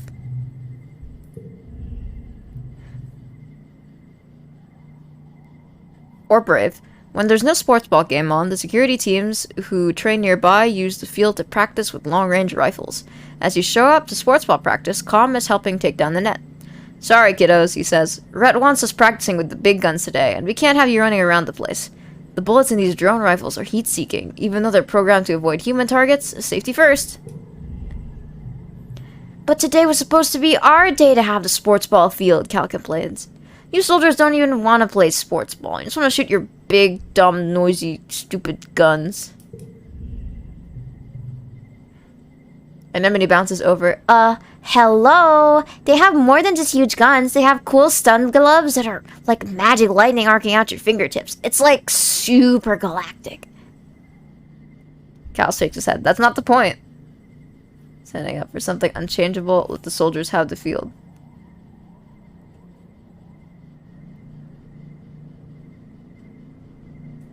I mean, if there was an agreement, we're gonna stand up for it. Oh, rebellion. Bravery and yeah, standing up for something. You rip out the net. You rip the net out of Calm's hand and start putting it back up. Anemone looks nervous. Here comes Security Chief Red. He looks scary, angry, Lucky. Bravery 10 or greater. Don't back down. You stand your ground when the security chief tries to intimidate you with his loud voice and his big chest. Today was your day to use the field. Rhett sees the fire in your eyes, and after a minute, he laughs and gives in. You're a tough one, huh, Lucky? He says, a twinkle in his eye. Okay, you're right. Today was your day to use the sports ball field. Calm will just have to trade with something else today. Huh, that wasn't so hard. Get to work. See? We gotta stand up for what we believe in. Or something.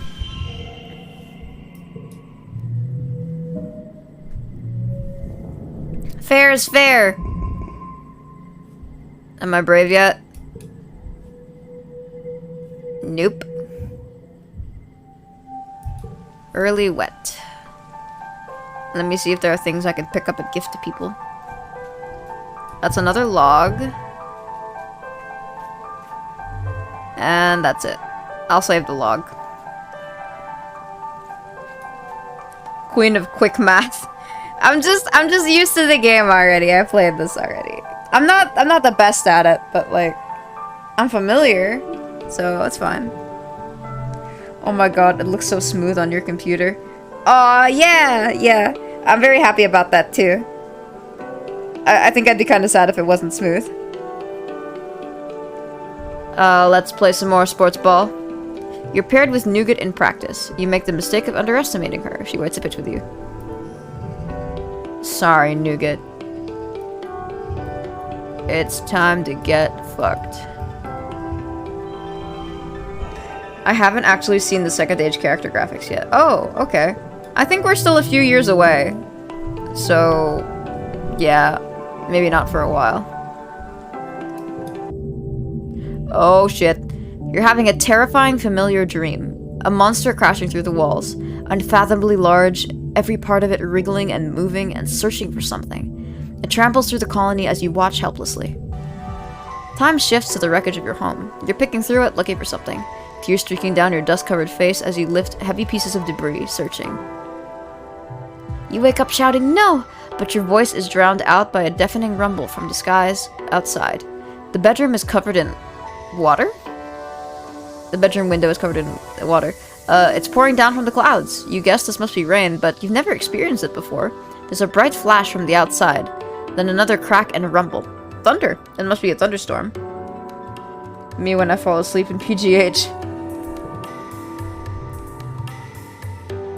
It's still the early hours of the morning. You've already almost forgotten your bad dream, but you're too unsettled to go back to sleep just yet. The rain beats down on the roof of your quarters, joined now and then with great peals of thunder like the footsteps of an angry beast. I'm good. Let's go run outside and play in the rain. Oh shit. It's surprisingly warm outside, and the water feels nice hitting your head. Everything smells fresh and damp and wonderful, and the dusty, packed ground has turned to squelchy mud between your toes. You don't go too far from the door to your quarters, but it's exciting being outside in the dark, watching dramatic streaks of lightning arc down into the hills behind the colony.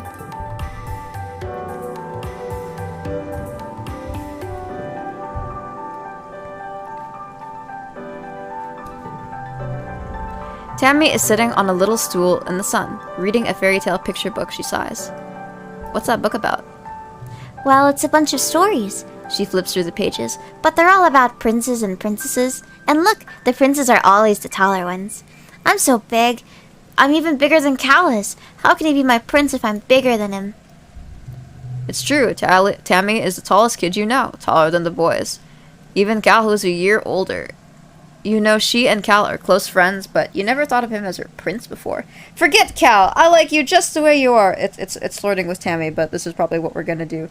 Unless people in chat like somebody right now, you guys want to romance anyone in particular, because we're not set in stone. That's just that because we didn't decide earlier, I'm thinking I like Tammy, she's cute. I tried to romance Cal before, but it's hard.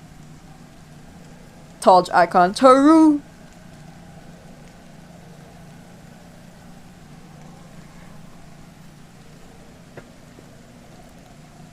To romance Cal, you have to like lower Tammy's confidence, which I didn't want to do, so I wasn't able to date Cal, but that's fine. Ended up dating somebody else instead. No spoilers though. I will wait for another minute to see if, like, anybody has thoughts about...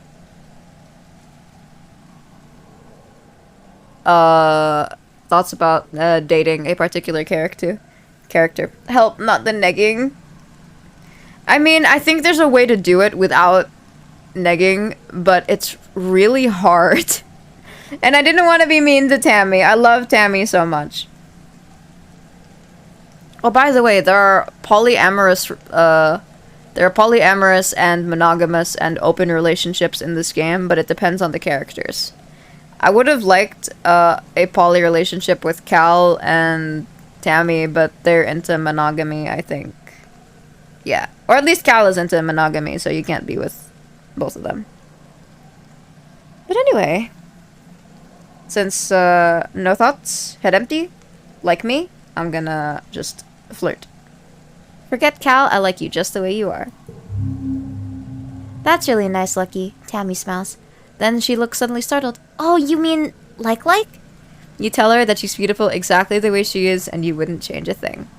She blushes, and embarrassed and unable to think of what else to do, she goes back to flipping through the pages of her book, smiling now. Cute. Very happy that I can be extra gay in this game. True, you can be all kinds of gay. Many flavors. Oh, I wanna follow him, but I can't. I'm not gonna tell somebody, though. It's pouring rain, and everyone's trying to stay under the grass-roofed palapas. Everyone except Dis. Off in the distance, over the wall near the sports ball field, he's definitely skulking. Just ignore him. When you glance back again, Dis is gone. Alrighty. But now I think I'm brave enough to be able to fight about going outside. I'm brave enough! Well, so you are, Uncle Tonin exclaims, standing back to admire you with pride. You know, I'd say you might be having a growth spurt, Lucky. They'd better watch out for you on the sports field. Listen, he tells you, I can see that you're a tough cookie, and I'd love to have you on my surveyor team in the future, but you'll have to wait a few more years first. Come see me when you're older, okay, kiddo? Dejected, you drag your feet as you walk back through the gates to safety. Psst. What's that? You look around questioningly. Psst. It's Dis. He's hiding behind some bushes? That's so typical. He puts a finger to his lips and motions for you to follow him. Sure, you figure. Why not? He leads you silently along the walls toward the garrison, then crouches down in the bushes between the sports ball field and the security pavilion to fiddle with something. Suddenly, he's gone. What? You check to make sure nobody else noticed, then scuttled over to where you last saw him, behind some popflower bushes. Behind some popflower bushes, there's a drainage pipe in the wall big enough to crawl through. A heavy grate keeps animals out, but it's loose. You could slide it aside to get through. You could sneak out. Oh, shit. If the adults won't let you visit the Valley of Vertigo or the Savequia swamps or other cool places surveyors get to go to, well, you could sneak through here and explore just outside the colony walls. If this does it, how dangerous could it be?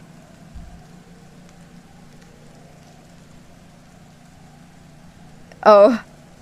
Girl, when you said the garrison, I thought you were saying my name. Oh, man. I totally understand that. I have like, my name Lucky is, you know, a normal word, so I have to look every now and then, you know. When I saw Dis's full name, I was gagged. Why? What's his full name?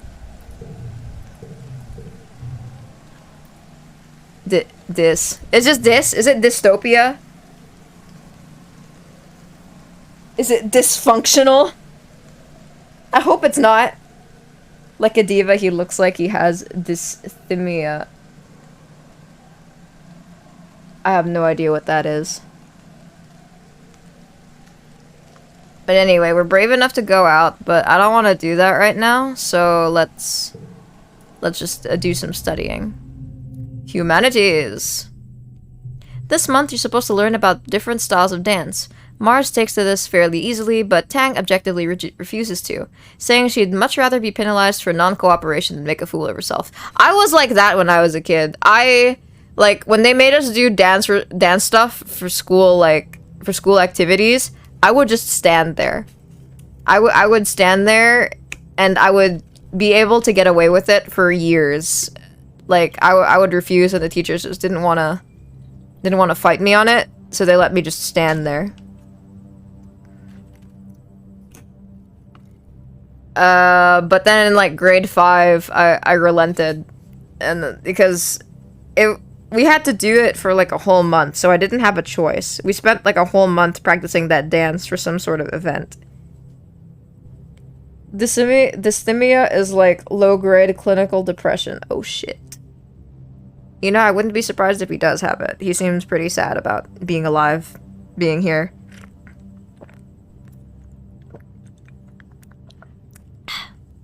She sits the whole month out. Oh my god, you just like me, for real, doing independent study on the philosophy of medicine. No matter how much Mars cajoles, bribes, or begs Tang to dance with her, she doesn't budge. Get to work. That's fine. She doesn't need to if she doesn't want to.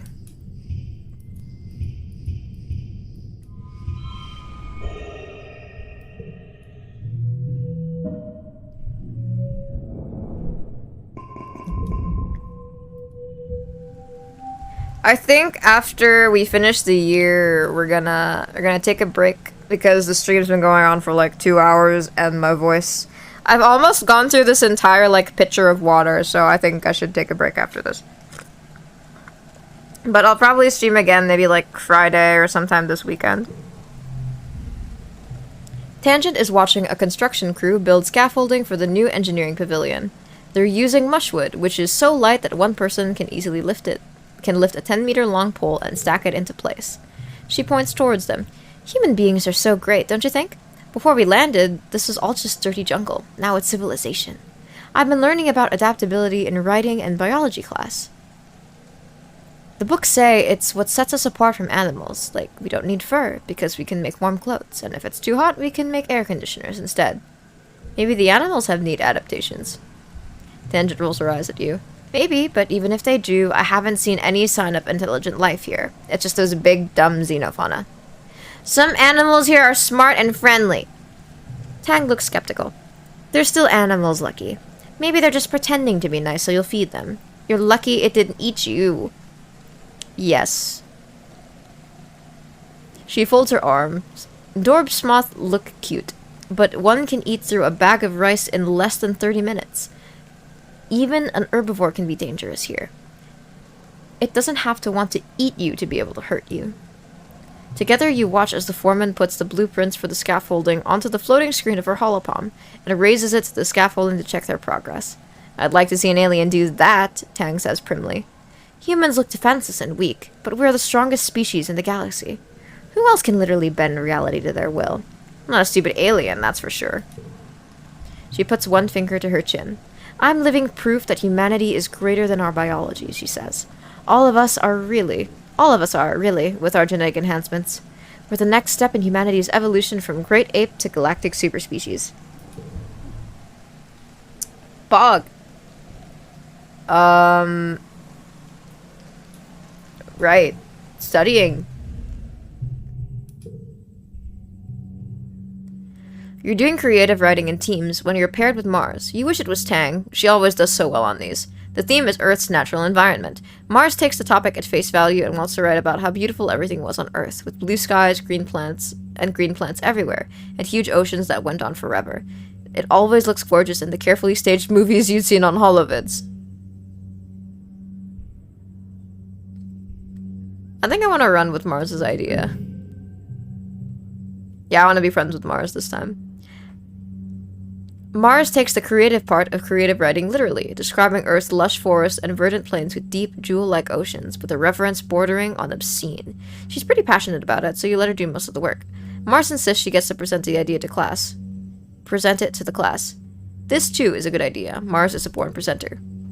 You aren't sure that it's totally based on facts, but it is received well by both your classmates and your teacher. You get a handful of kudos for doing well. Sheesh. Let's see.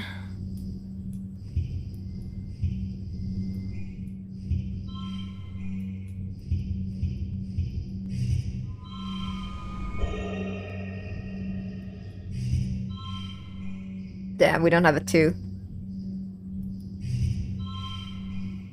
Yeah, that's the best we got. Teacher, I don't know if it's T, but it sounds slay, so work, diva! Yes, queen! The days have been getting shorter, with only the yellow sun barely skimming the horizon. One morning, you wake in the darkness and have to check your holopalm to know what time it is. You see a holostream from Mars. Good morning to all my pals, if you can even call it morning. They've named it glow season because, like, everything is crazy glowing out there in the dark.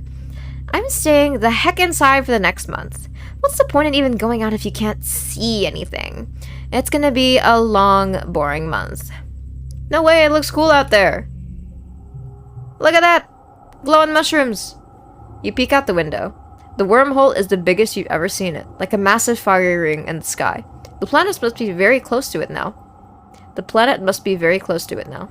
And out in the jungle, something new is taking place. The plants are flowering, glowing, iridescent blooms, and everything is full of life. There are strange new sounds, long hooting calls and gurgling roars.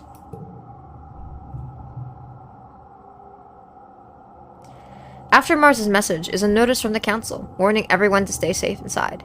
Tammy's dad and the other surveyors have been called back, and the gates have closed for the month. There's a tension in the air, as if everyone is waiting for something. Scary. It's glow, and I still have energy, so I think I'm just gonna keep studying. More humanities! You're studying the topic of how justice has been mediated by various legal systems, culminating in a mock trial based off a legal system of your own design. You're supposed to use your broad knowledge to design the best system, but no one in class can resist adding their own bizarre rules, like not being able to use certain words, or having to beat your accuser in a foot race before you're allowed to defend yourself. It's good fun, but not exactly a shining moment in the history of justice. It's kids. Kids will do what they do, you know?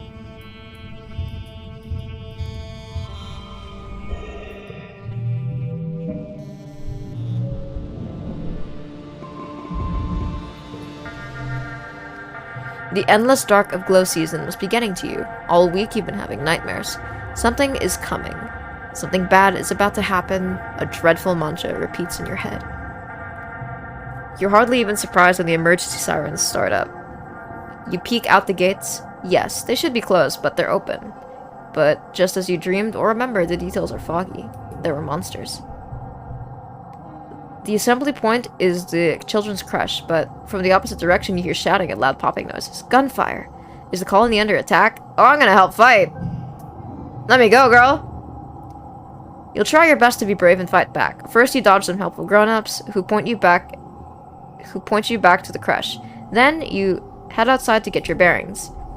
You can hear yelling from up the stairs to command, and a commotion from the southeast at geoponics where your parents are working. Oh my god, geoponics, my parents are there.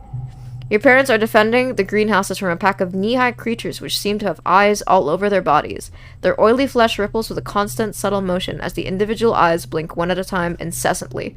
I fucking hate eyes. I fucking hate eye creatures. They're terrifying and I hate them. Oh my god. It's giving Ace Attorney, now playing Bad Blood Taylor Swift. This feels familiar. Cal is standing nearby. Wide-eyed, he slowly picks up a shovel and moves beside you. He reluctantly holds a shovel in front of himself like a weapon. "Easy, doggies," he whispers. "We don't want to hurt you." "Get out of here, both of you! Run!" Your mom shouts, attracting the pack's attention. In a flash of remembering, your eyes lock on one of the creatures. You've done this before. And you know that it's frightened. You know it's going to attack, and you know what to do. Holy shit, I have Animals 10. But I already know what to do, so I'm gonna do this instead. Soothe the beast. This is from a past life. I already played this, so... yeah, I know some stuff. I hope you guys don't mind. Basically, in a past life, we had, like, the ability... We had good enough stats to analyze its behavior and figure out what it wants. You shout, "Don't look at their eyes!" and cover your face with your hands. You hear the eye beast lunge toward you, then stop. Cal whimpers beside you as it sniffs your shirt and paws at the ground. Your heart... see, look at how terrifying that is. I hate this. I hate it so much. It gives me the heebie-jeebies. Cal whimpers beside you as it sniffs your shirt and paws at the ground. Your heart is beating so hard, but you stand still. You aren't sure you could run if you wanted to. Then, slowly, the pack filters out of the greenhouse. You peek through your fingers as if they're anxiously looking for something. It's as if they're anxiously looking for something. Cal and your parents are incredibly relieved. More eyes means more weak points. Oh my god, true, I guess. Like, I don't want to hurt these creatures, but at the same time, I don't want to be anywhere near them. You hear another crack of gunfire from the other side of the colony, then silence. After 2 weeks of darkness with the blue sun barely skimming over the horizon, it begins to move higher in the sky and daytime returns. The council admits they don't know how the gates were opened or how the creatures got in. Some of the attacking creatures were once thought to be docile, others were species nobody had seen before. It was like something had driven them to assault the colony. At least nobody was killed this time. Early quiet. Childhood is fleeting. The game will end when you reach age 20, so you should focus on a few skills to improve and friends to spend time with. Use the skills and friends button at the top left of the screen to keep track of them. Good luck. Yeah. Pretty good so far, I think. Nobody was killed. Yes. People can die in this game. Some are unpreventable, but others are. This is that kind of game. Like, it's not all just, like, peaches and cream and happy living on this, like, alien planet. Oh, girl, did you get the holo projector event already? Yeah, we saved Tammy.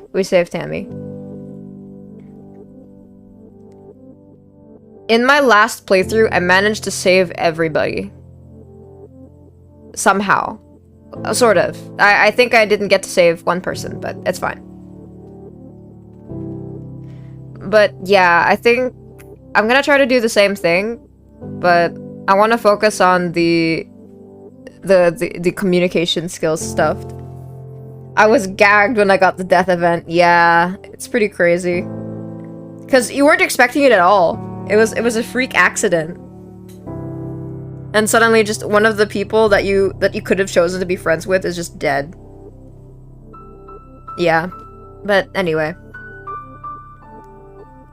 Yeah, I was a teenage exocolonist. That's like the first year, and then there's like 9 more years of that.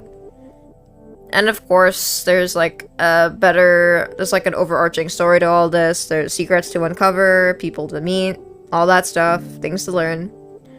I don't know how different it's gonna be from my last playthrough, because I focused a lot on like the reasoning and toughness stuff. And I don't know if I'll be able to save everybody if I don't, but I'm gonna try. Maybe my knowledge from my past life will help me. So yeah, guys, thank you so much for coming to this stream. It's been super nice streaming again. There are way more people than before, and I don't know why. Also, I forgot to remove the head pads, but that's okay. Head pads can stay on. Could have stayed on. I don't really mind it. But yeah. I'll be streaming again this weekend, or on Friday, methinks. In the meantime, I'm gonna go pick somebody to raid.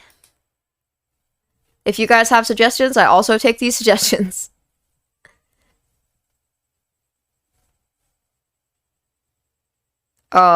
Shay's streaming, so I'm probably gonna raid Shay. Again. Oh, the head pass, thank you.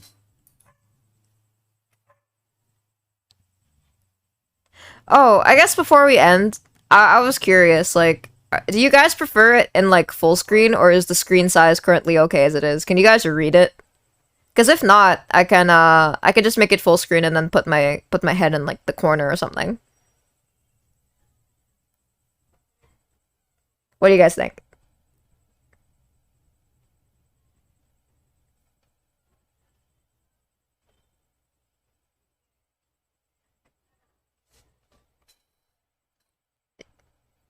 And I will wait for a bit.